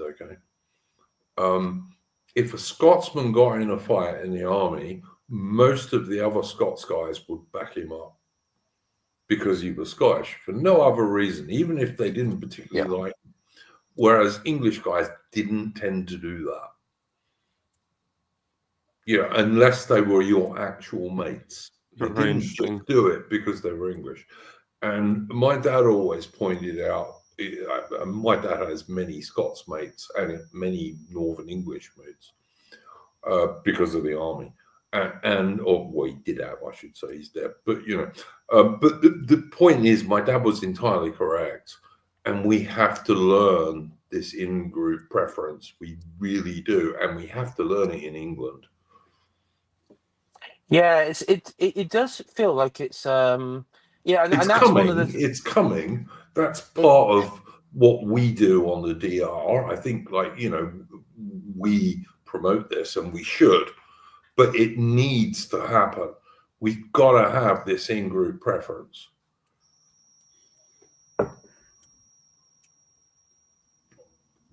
No, absolutely. And the more that I think, the more that you could argue that the events of last summer, was Yep. kind of that on a sort of macro scale of what's to come. And the other thing that sort of I could talk about is there's this podcast which had featured I think I can't remember her name now. She was I think she was a former politician. And basically it's been doing the rounds on social media. I've seen a lot of people recommend it, and I was listening to a bit of it. And it was this chap who was a government advisor for he sort of presents himself as like the spooks figure, but he sort of deals with like insurgency and unrest and all that sort of stuff. Oh, And he's yeah. advised I governments. know the one you mean. Yeah, I know the one you mean. It was with Yeah, this girl, wasn't it? Yeah. Okay. yeah. And you know, they were sort of talking. They talked about like the events of last August and how there. It was called the coming. It was called the Coming British Civil War, I believe. Yeah, and the fact of the matter is, you have like groups like the Blade Runners in London, for example. Now they deal with like the one issue, which is basically removing the ULEZ cameras around London. That's what they're up to. But I think what he was getting at is the point that when you have groups that are just whose purpose is just to oppose, the governing bodies, just even on a small level, that is like the problem. Because if we're in Louise Perry, that's right, thank you. If to have any functioning society, you can't have these Blade Runners people targeting ULEZ. But the thing is, there shouldn't be a ULEZ anyway. But you can't have these sorts of paramilitary forces. And then he drew like comparisons to the Troubles in Ireland. And the thing is, he's right. You don't need like vast majority. You just need a determined small minority group. AI. Let me just pull you up a little bit here. This is we're on YouTube as well as X, and whilst we can say this on X, I'm sure, because Elon Musk has given us some degree of freedom of speech, YouTube, we have to be careful. Okay. I think what I was getting at is you can't if Starmer wants to govern over a country where there is like little to no dissent, you can't have these sort of figures running around and these groups. But the trouble is, you do, and the more that Starmer, the more that Labour and the current government and its institutions continue on their path, you're having more and more dissent. And I think the whole purpose of that stream was to say that it is becoming more likely that if you just have this total parallel of groups who are just fighting the government, it will just collapse because you can't. See, then they go into the realms of what. I'm not going to comment further because that is we Sonny can't talk Jim, about you YouTube. should watch it. Sonny Yeah. Jim, watch it. Yes, it's worth watching. But there are methods that can be implemented which basically makes this country ungovernable for people like Labour and get stuff. Betts is a king. Yeah. And but the thing is, I can see his logic where he's coming from and how it can occur in this country. I think it's it's. The thing that was interesting to me, AI, was that whilst of course he wasn't agreeing with this, What he was agreeing with is that our so-called, in inverted air quotes, elites are actually bringing it on themselves, because they are treating the real Anglo-Celtic people of Britain as the enemy. They are. And you can't do that. You can't do that in a so-called Western democracy. You just can't. Well, you can't do that and then at the same time expect them to go and potentially fight a war with Russia, or even man the frontier going with to come Russia. on to that. We're going to come on to that in a minute, because that's my thing that I'm going to talk about. But yeah, absolutely, you're entirely right, AI. I mean, not to get all Febposty on here, but if you were to use the white working class of Britain as cannon fodder, and you give them military training and strategy, organization, and weapons and stuff, that is also not a good move for the regime, because of if history of the last century, and particularly after World War One, has taught us anything, it's well, yeah. I don't even think that is the truth of it, AI, to be honest. I think it's more basic than that. But like, the thing is, the British working class always in the past regarded the governing elites as more or less pro-British, and this has not been true for many years now. You know, it's just not. The governing elites of Britain are anti-British. They just are. I'm sure there are a few exceptions, but they are few and far between. You know, if you look at most of the British admirals, most of the generals, most of the field marshals, most of the air marshals, I'd say at least 90% of them are anti-real British people. The British civil service is totally anti the real British people. I mean, obviously, the Starmer government is. The biased the biased brainwashing corporation, the BBC, totally anti-British. You know, everyone who runs it. You could say the same thing about GCHQ. MI6 and MI5, most of the senior police officers, all anti-real British people. You could say the same thing about most of the heads of the major British museums and their senior staff, most of the British universities and their senior staff, most of the top admin guys and their senior staff in the NHS. Every single one of them is anti-British. You know, almost everybody who is senior in the British film and TV industry or British newspapers, same thing. They're all anti-British, and it is ever increasingly more obvious that they are. Like, they like everyone except the Anglo-Celtic working class white guys, you know? Yeah.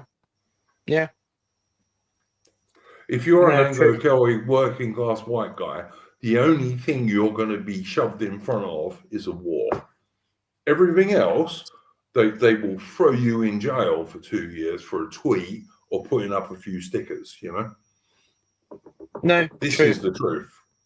This is the truth. It's just, and we've seen it. And I don't really want to get into the whole Tommy Robinson thing, but you know, Tommy Robinson is a Zionist shill for the most part, which is why you will not find me talking about him much. But you know, some of the things he says are right, and many of the ordinary normie Brits who support him are good people with their hearts in the right place. But you know, Stephen Yaxley Lennon himself is a Zionist shill. He just is. Look where his funding comes from, you know. So not the only thing he shills for as well. Well, I mean, also, you know, why is it that every protest that he does is led by an Israeli flag? I'm sorry, I'm not an Israeli. Well, it's quite funny because if you look at the history and the projection of him and his crowd over the last, particularly over the last 5 years, I mean, you could say in the 2010s, for example, when you look at protests like EDL stuff, it was like St. George's flags and Union Jacks. But Which is what now, it like, should be, and Scottish which, flags and Welsh yeah, flags and Northern Welsh Irish flags, flags, but all fine, all fine. but now then you had suddenly you had the Israeli flags, you had like your Sikh ones, and then you had like the old monarchy flag of the Persians, you know, the old Persian flags, and now and then you've got suddenly like all these other, like you've got the American flags, you've got all these other lists of foreign I flags, and wouldn't even mind an occasional American flag, mate, to be honest. But all those others you mentioned, why are they there? Why are they yeah. there?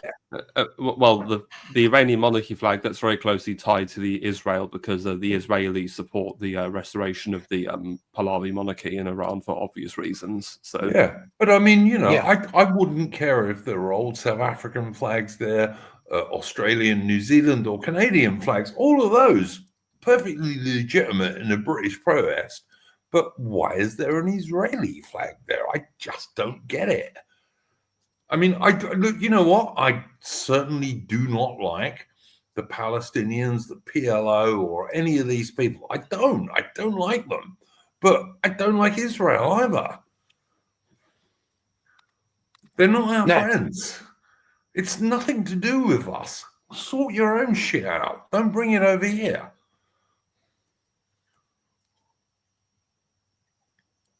Yeah, But and this that's my view. Guys, can I I mean, ask you to talk for 5 minutes? Because I need to have a bathroom break. So, yeah. yeah, certainly. sure. I mean, yeah, yeah. I mean, Hitman. That is like the. I mean, I think this is why there is like that I've never find. I don't know about you, but that for me, there's never been any really genuine excitement when you look at like a Tommy Robinson, or even like the whole sagas of him being in and out of prison. Even that field, there's like no energy. There's no real like excitement behind it. There's no genuine um you know popular demand or what have you. There's just nothing. There's no grassroots. It does feel like it's all somewhat stage managed. Yeah, you know, it's like, hi, I'm Tommy. I speak with a rough working class accent. That means I'm your friend, and you got to support me. Yeah. It, So I'm it authentic, bruv. yeah, you know, it's I know that there are, you know, people, you know, people that I follow. I think, you know, Carl is, you know, big supporter and of his and everything, and it is sad to see the, you know, how many people will attend like this, you know, free Tommy Robinson rallies in London, and the amount of money that it raised, because they raised like, you know, what, thousands, it'll probably more than that, to be honest, at this stage. And it just gets waste. It's just a waste. You know, that sort of that finance could be really put to better use for the English people. It is such a tragedy. Yep, but it's unfortunately Sargon's old friends with Tommy, so he's not going to abandon his friends. So Yeah, true. It's there's nothing that can be done about that. So but I don't know. Maybe one day. Oh, look, I don't know whether you guys know, and you probably will because you're into history, but in the old days, if you captured an enemy warship, what you did was you put your colors above the enemy. Okay. Yeah, true. Yeah. Right. Yeah. So when yeah, HMS Shannon captured the USS Chesapeake, for example, during the War of 1812, when she went into Halifax Harbour, the Chesapeake had the British Y ensign above the American flag, So I really like if Tommy's mates and stop putting Israeli flags over Union Jacks, I might begin to take them more seriously. But until they do, I won't. No, yeah, it is that is something which I do think is pretty you know, disgraceful to see. And it yeah, I'll go back to the Calvin Robinson stuff. I mean, for them, the UK is just it's just like a global brand for them. It's just a global brand for them. Well, I never call it UK anymore, by the way. I always call it Britain. I never call it UK. Now, I call Britain. What they push is UK, and UK is Fuck that. globalized. It's globalized slop, condensed into foreign interest groups. Well, you know, you will have seen the fake argument on X this week, whether Rishi Sunak is an Englishman.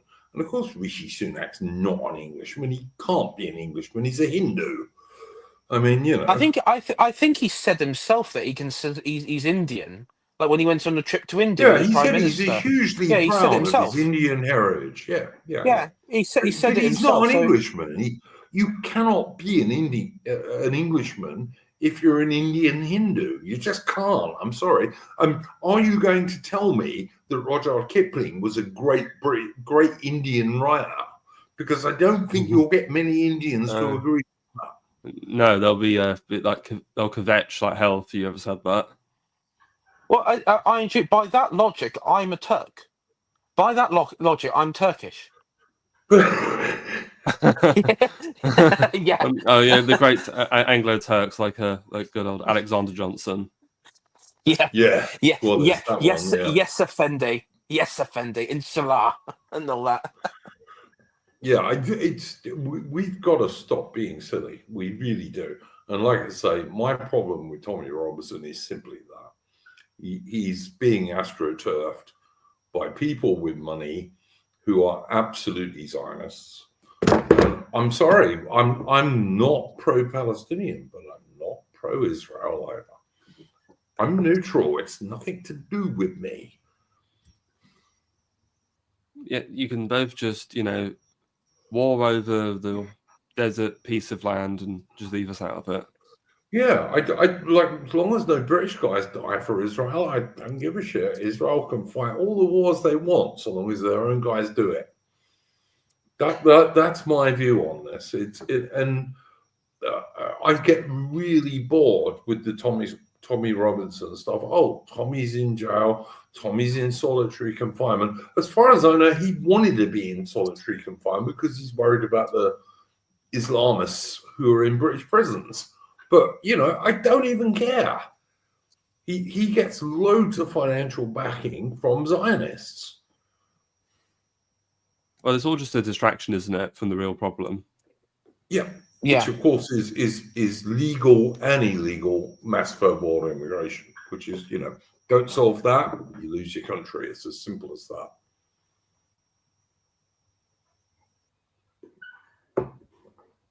I don't know what you guys think of what this chap is saying. Well, regarding the German election, so at the moment, the CDU are on 30% and the AfD are on 21%. So, yeah. So basically, those two parties together could form a majority government if the CDU don't cuck, but unfortunately, it's looking like they probably will cuck from what UGP has said, because there's a chance that we'll either get what's called a Kenya government, where it's the CDU, the SPD, and the Greens, and where basically CDU will just give those two everything they want, even because he's got no choice, because he can't break the firewall. Or there's the nightmare scenario where GP has said that if by the third round of voting in the Bundestag, if they can't form a government, you only need a plurality and not an outright majority. And the thing is, if all four left-wing parties get into the Bundestag, we could either have another Chancellor Scholz, or we could have Chancellor Habeck, who's the Green leader, in this minority left-wing coalition, which is also going to be horrifically cancer if that happens. Yeah, I mean, I think the AFD have limited their potential because I not to bring the mood down for any Germans out there who are excited about the AFD, but your Bundestag leader going into this is a lesbian with a Sri Lankan wife, so um, that does. I mean, I sorry, I can't say that with a straight face. I mean, it's clown. To say it is even clownish. I mean, it's yeah.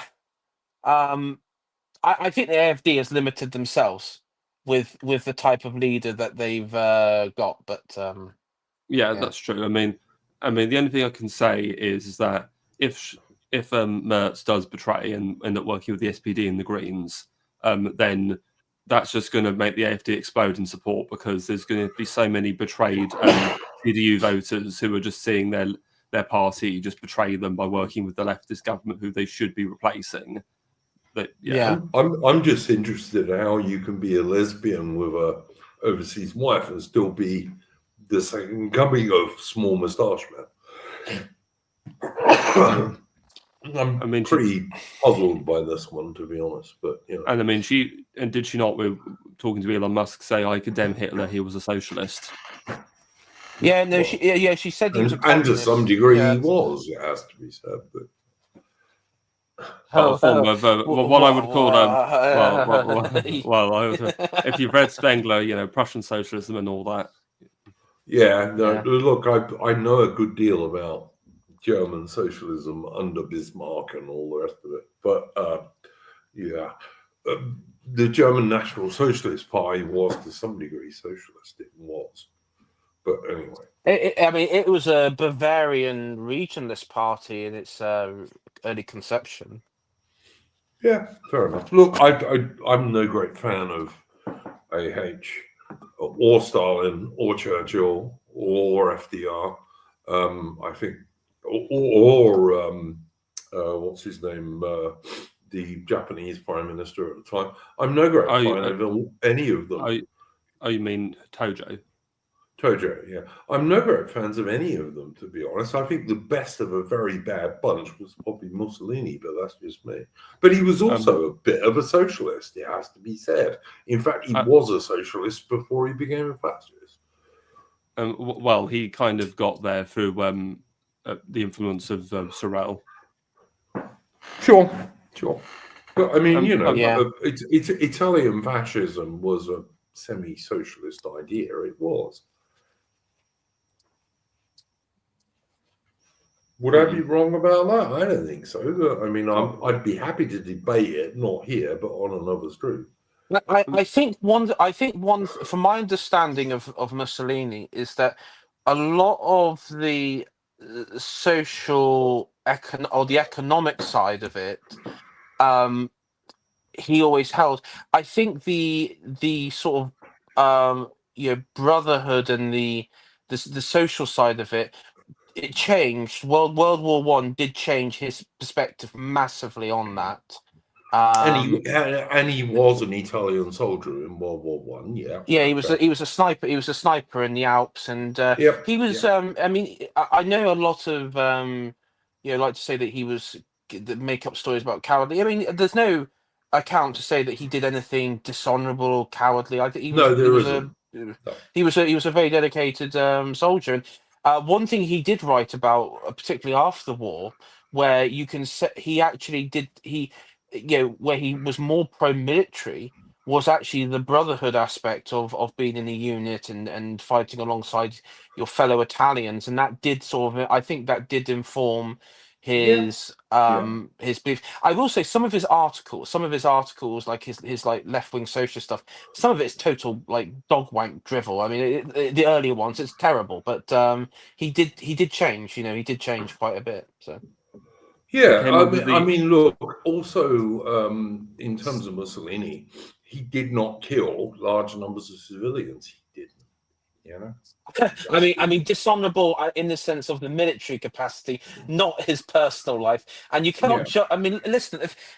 if we were to judge him under that, every Italian man would be guilty at that time. Well, I mean, and I say it- also many British men. I mean, the Duke of Wellington had many affairs. Did that make him a bad man? No, I don't think so. what about Mussolini? I say, and I quote, "The genius is in the genitals." Yeah, yeah. That's a Yeah. literal I mean, Mussolini you know, quote. the Yeah. idea that an Italian dude is going to be faithful is like ridiculous, frankly. But I mean, it's also ridiculous for many men, and I don't judge people on that. I mean, as far as I know, Winston Churchill was pretty faithful to his wife, but I don't think you could probably say that for Winston Churchill's wife to him, to be honest. And I think that's a worse thing for a man, but that's just me. I'm very old-fashioned. Or you know, to simp over the US president. No lover ever, you know, portrayed the whims of his mistress as I did President Roosevelt. Yeah. Very Exactly. Yeah, no, exactly. Like, you know, guys occasionally stray. I'm sorry. I don't think that's important on a world stage. I don't, to be honest. I mean, if you're an idiot, you know, and do really stupid things, absolutely. But you have an affair or even two affairs, I don't really care, to be honest. If you look after your country. But yeah, Nelson, he had an affair, didn't he? he did. Strangely enough, he completely abandoned his wife too. But he was a great man. Yeah. Oh, I do that joke from Blackadder. Oh yes, I remember Lord Nelson said for the Battle of the Nile, "Lady Hamilton is a virgin. Poke out my eye and cut off my arm if I'm wrong." or the Duke of Wellington after Waterloo, who slept with at least two of Napoleon's mistresses, had some of them say he was a much better lover. You know, this happened. You know, Well, sorry, you call him the Iron Duke for nothing. Yeah, we're men. We can talk about these things honestly. All right. So I say bloody Anglo-Irish not knowing how to behave themselves. Yeah, right. But yeah, you know what I mean. This is just silliness. But anyway, yeah. All right. Anything else, gents, you want to bring up before I bring us on to our final subject, which is conscription in Britain? But anything else you want to say first? No, all good. All right. I did a thread on this on X earlier in the week, and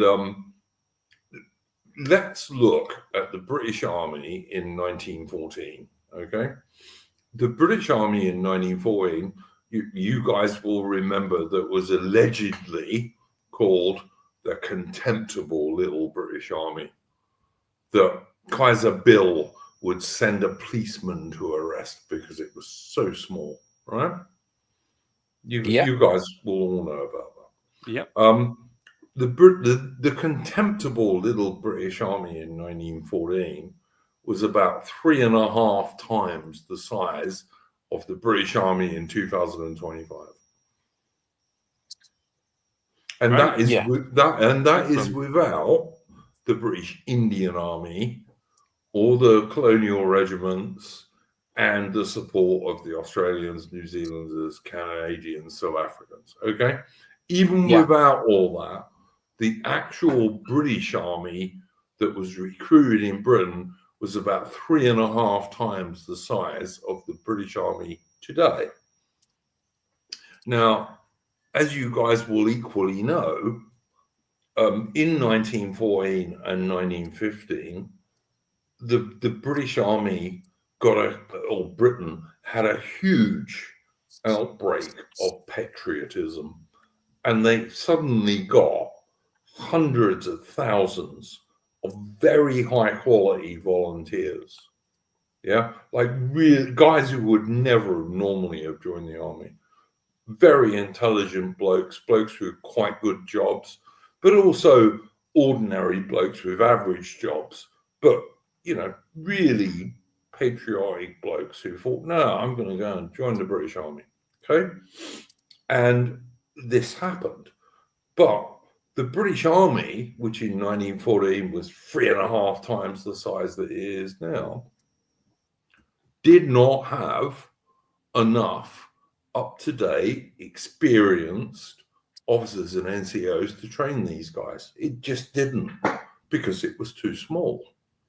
So they had to get guys from as far back as the 1880s, dig them out of retirement and say, okay, you're going to be the colonel of this regiment, and you're going to be the regimental sergeant major of this regiment, and you're going to be a major, and you're going to be a sergeant. Yeah, that's what they had to do. Mm-hmm. And these guys were all very brave. Don't get me wrong. The vast majority of them were very brave men, but they were out of date.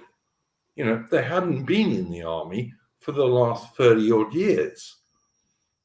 And so one of the reasons that the Somme battle in 1916 was the biggest disaster in British military history, particularly the first day, was that Britain just could not give these so-called new armies experienced officers and NCOs, which is what you need if your forces are going to do well. They just weren't big enough to do it. And also bear in mind that in 1914, 15 and 16, the British Army could also call on fairly large numbers of recently retired officers from the then Anglo-Indian Army, the British Indian Army, which again, we don't have today. So the idea that the tiny British Army today, look, I've heard it described as 78,000 people, but everything I read is closer to 72,000 people actually now, which is very tiny.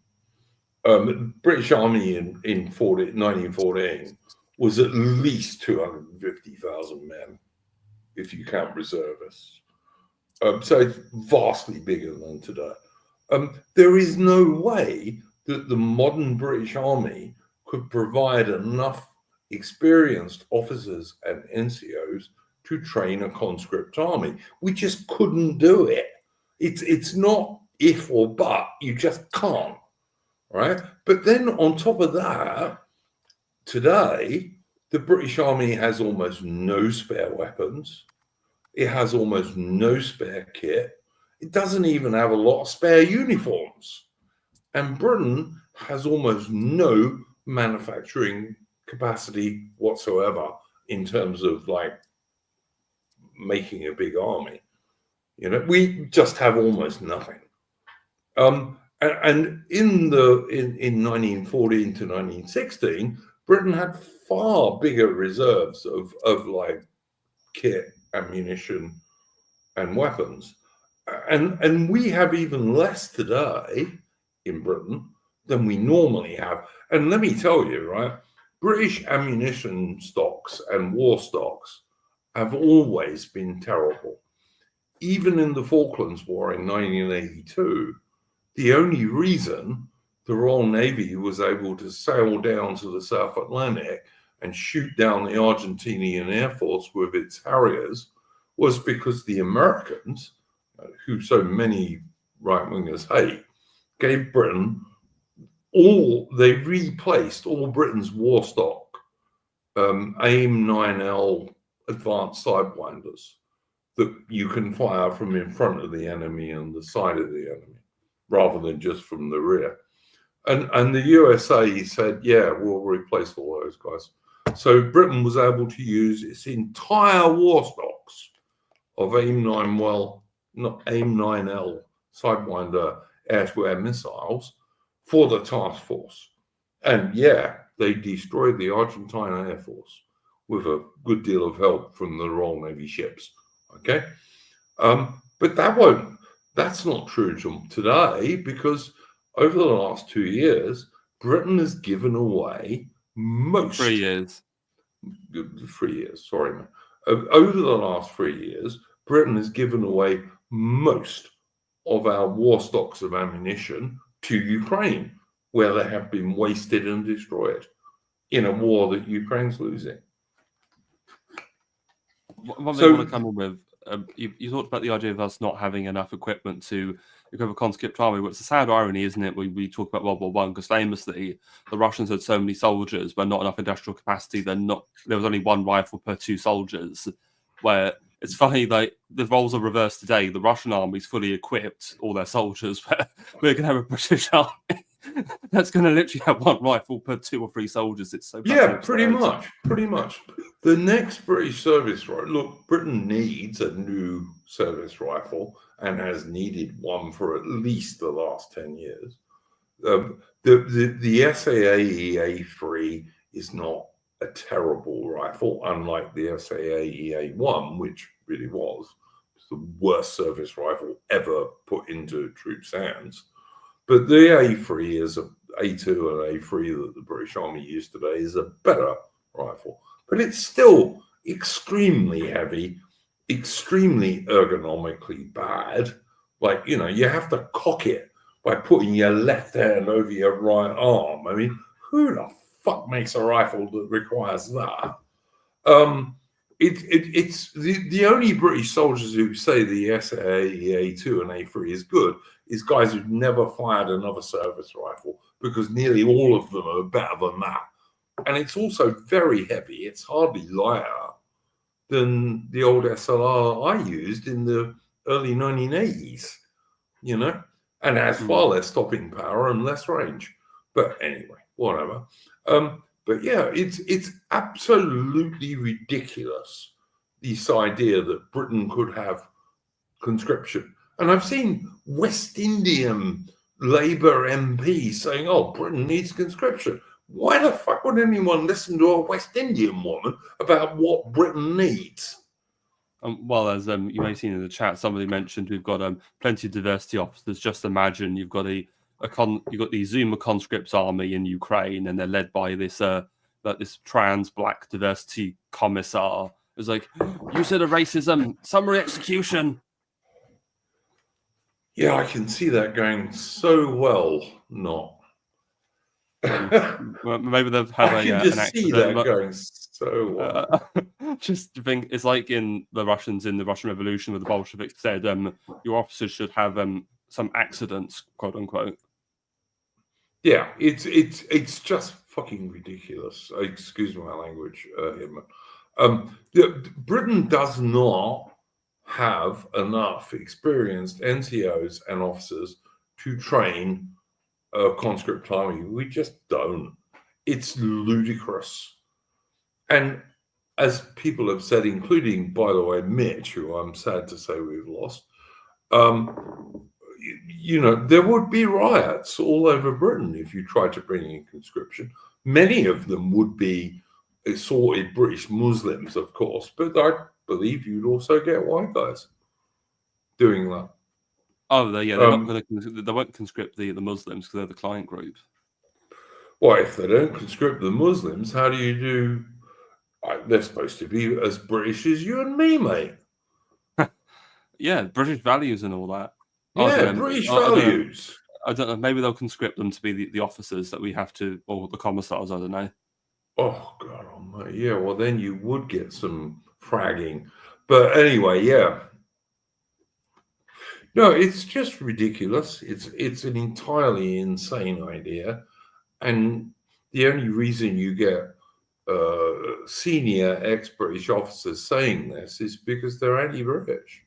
I mean, you know, I noticed one of these guys was the senior strategic advisor to the Tony Blair Institute, for God's sake. I mean, doesn't that explain everything you ever needed to hear? You know, Tony Blair is a war criminal. And I think he's a war criminal not because he killed Iraqis or Afghans. He's a war criminal because he killed about 500 British soldiers and wounded and maimed far more to no purpose whatsoever. That's why I think Tony Blair's a war criminal. It's got nothing to do with civilians in the shitholes he invaded. And he also, importantly, he hired incompetent bureaucrats like Rory Stewart, who couldn't govern one strip of desert. But he fancies himself this grand military strategist. I mean, he's a complete loser, and just he is like the most incompetent mind going. He also AI. He was the guy who first started to really deeply cut the Royal Navy so he could spend money on Afghanistan. Like part of the reason the Royal Navy was destroyed by the British government was in order to put more troops in Afghanistan, and we still lost that stupid war. Yep.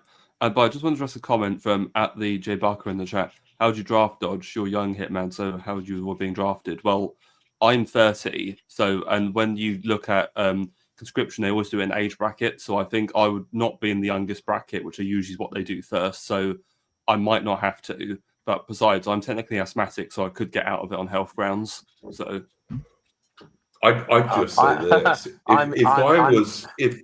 if I was still a British soldier today, and they wanted to send me to Ukraine, I would flat out refuse and take my court martial. Yeah, I'm not gonna lie. If they said sorry, you've got to go, I'd say no. Fuck it. I'm not dying for you. I'd just say no. I'd just say no. And I tell you, I've seen British SAS soldiers, special air service soldiers, saying exactly the same thing. They would just refuse to go. I mean, who the hell would die for two-tier care and the Labour Party and the globalist lefty lib politicians who run Britain today, who hate the real British people? If you join the military, you join to look after and protect your own people. You don't do it to go and die in some lefty lib war for Sir Keir Starmer, who's a two-tier guy who thinks all the Anglo-Celtic people in Britain are scum. And he's made it clear that he thinks that too. I mean, maybe Starmer. Sorry, Hitman, continue. I just had a dark thought. What if Starmer's like, you'll feel the full force of the law, and I don't know, maybe he'll like draw up penal battalions, and all of the Southport rioters will be sent off in like some penal battalion to die in Ukraine. How fun! Will the mainly Pakistani rape and torture pedophile child gangs be sent also? Bet they won't. Bet they won't. Well, no, they wouldn't pass any sort of, because they're all interbred, so they're all kind of mentally retarded. Well, I mean, look, more so-called, in air quotes, British Muslims have joined the Islamic State than the British Armed Forces in the last 20 years. That's just a fact. Yeah. I mean, maybe Russia, maybe Putin would create like the Free British Corps or something like that. Yeah, I'd join in the Russian army. I'd join that. In all seriousness, no, because you'll probably end up in the banger if you indicate that. Yeah, in a war scenario, yes, you would be. You would. Yeah, we're not at war yet, though, so you can speak in theory, I dare say. But yeah. But I mean, you know, anyone who doesn't realize that Keir Starmer is one of the biggest traitors ever to hold a high position in Britain, there's something wrong with you, boys. And that goes for the whole of the Labour Party. It also goes for the whole of the so-called Conservative Party. Don't get me wrong, I'm no Conservative fan.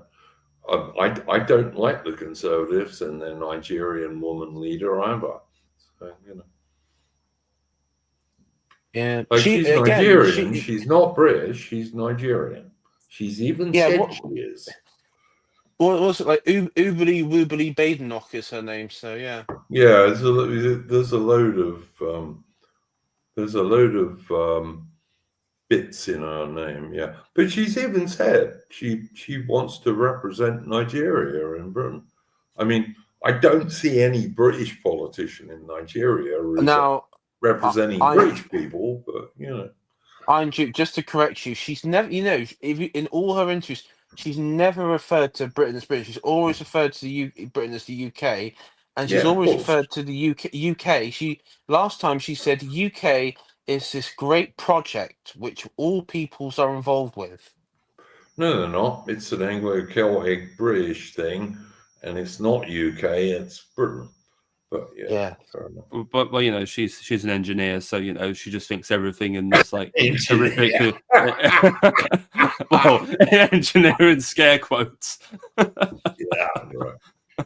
Yeah, no, she thinks everything in these like crass. Well, like, she's certainly materialist terms. engineering the destruction of the Conservative Party, which is a good thing. Yes, So- yeah, there's that.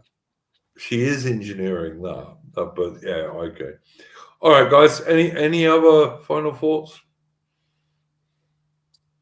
No, I think we should stop before we blackpill too much. Oh, look, I'm not blackpilling. I think Farage and Reform are going to win the next election, probably by a fair bit. I just hope they're radical enough. They've got to be at least as radical as Trump is being this time. They've got to be. I mean, like the heads and deputy heads of every British civil service department need to roll on the second day. We need UK Doge to just like delete the NHS day one. Oh, I wish. I mean, British Doge, not UK Doge. The corruption. Yeah, no, I wish. I wish, man. All the top admin guys, deputy top admin guys, all of them, second, third day, they all need to go. But the heads of every single civil service department, from the Ministry of Defence downwards, and their deputy heads, all need to have their heads chopped off. I'm not being serious. I just mean sacked. They need to be sacked second day of any reform government. If they don't do that, they won't do what they need to do, and they'll fall flat on their face.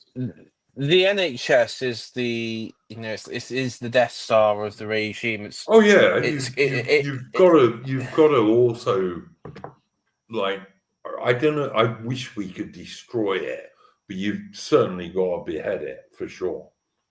Or maybe not Death Star. It's like it's the One Ring. You know, it's kind of. I actually do think the NHS does more and more. It just does represent the post-war modern Britain. It for me, it does feel like the source of a lot of evil. Oh yeah, it's the One Ring to rule them all for sure. It is.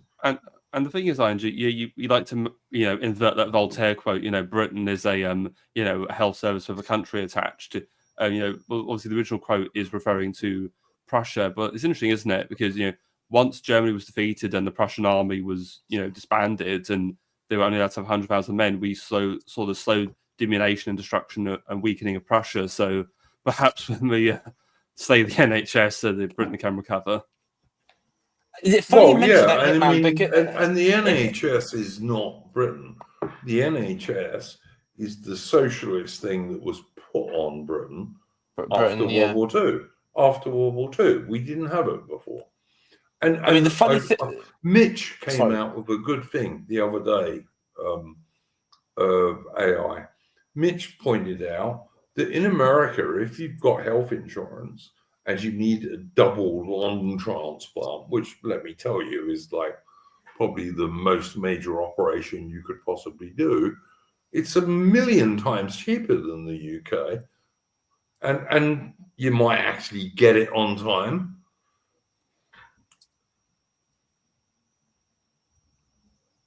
If you've got ordinary health insurance in America and you need a double lung transplant, and trust me, if you get one of those, you're damn near dead. All right.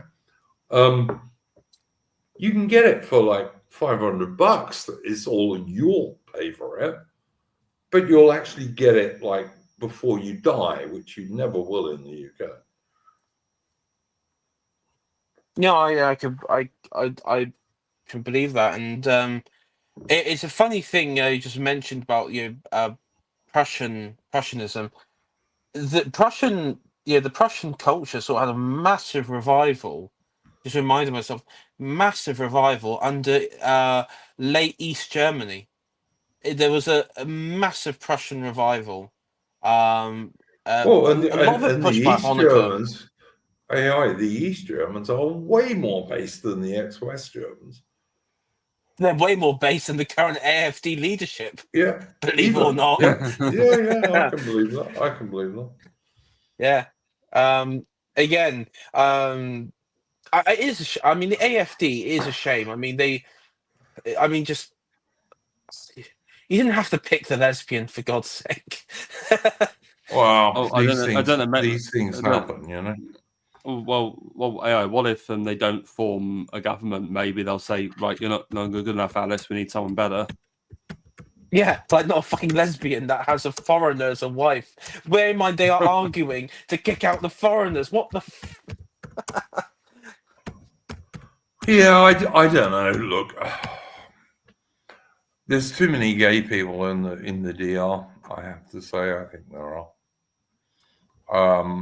But that's just me. I do think there are too many gay people in the DR. For one reason or another. I mean, everyone from Nick Fuentes. I thought he was just spiritually gay, not actually gay. Who knows? Who knows? Well, there's certainly a lot of closeted individuals in our spheres, so. Yeah, I think like Fuentes. I mean, I don't know too much, but I think he just enjoys. I think he sort of enjoys being the sort of contrarian figure. And also he doesn't like a lot of the low IQ Republican stuff, which I do get. I do understand to a certain extent, but he has I think he just has this whole personality about him that I know he likes to berate his own audience. It's probably he is a Hispanic, so that's probably something to do with it. Yeah, true. It'd be like if Iron Duke turned on, Oswolf or something like that and called him a moron or something like that in the comments section. It wouldn't really work, would it? So. Hmm.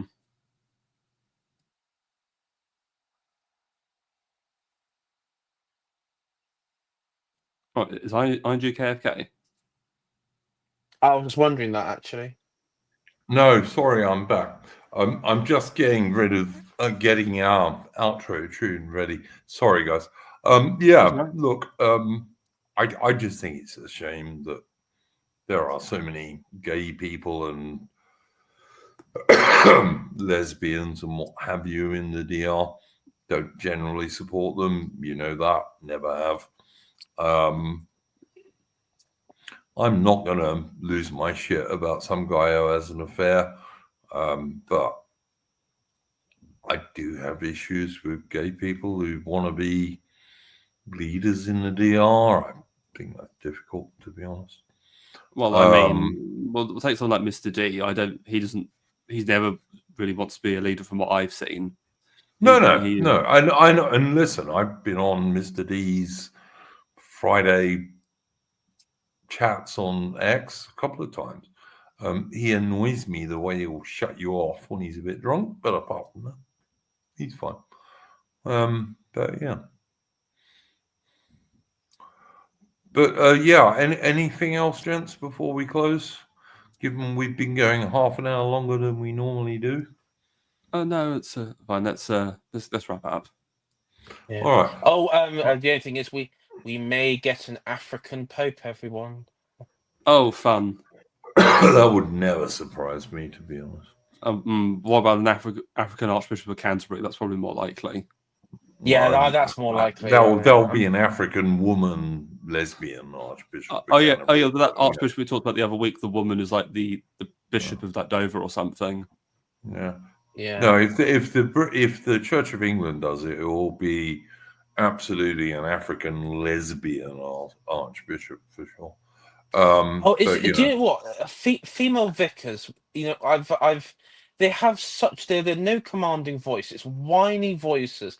I mean, it's just embarrassing. I don't know. It puts me off. I'm gonna become an Odinist. I'm gonna now.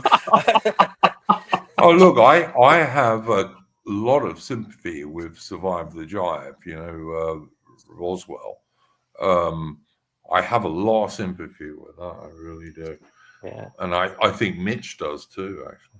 But Yeah, I'm gonna call myself AI the Apostate or something.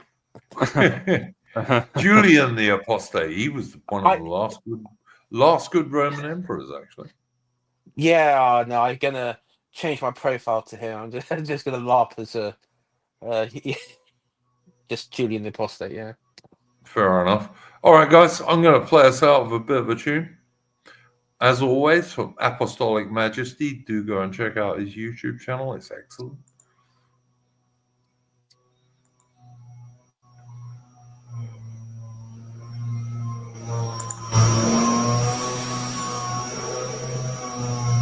There we go.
That was the Black Nag from Patriotic Archive's excellent channel of nationalist, military, naval, and also folk music. Go and check out his channel.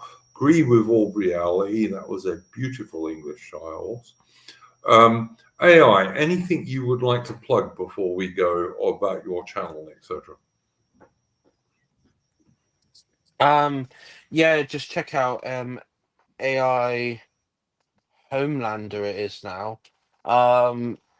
We're covering me and Connor are still covering the Richard Hilton book, The Mysterious Death of the British Empire, which is unfortunately, Iron Duke, it's attracting some some really unpleasant figures when I'm promoting it, not on this show or on your Discord, but elsewhere.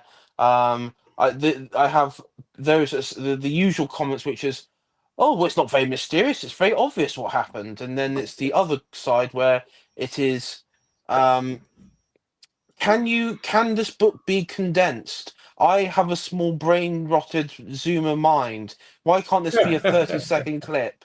And so to both those people, you're both scumbags, and you need to go fuck off. If you do not like the book and the channel and the way I cover it, go and watch fucking Miley Cyrus on Disney Plus or some whatever shit that's out there. Okay, don't come onto my channel.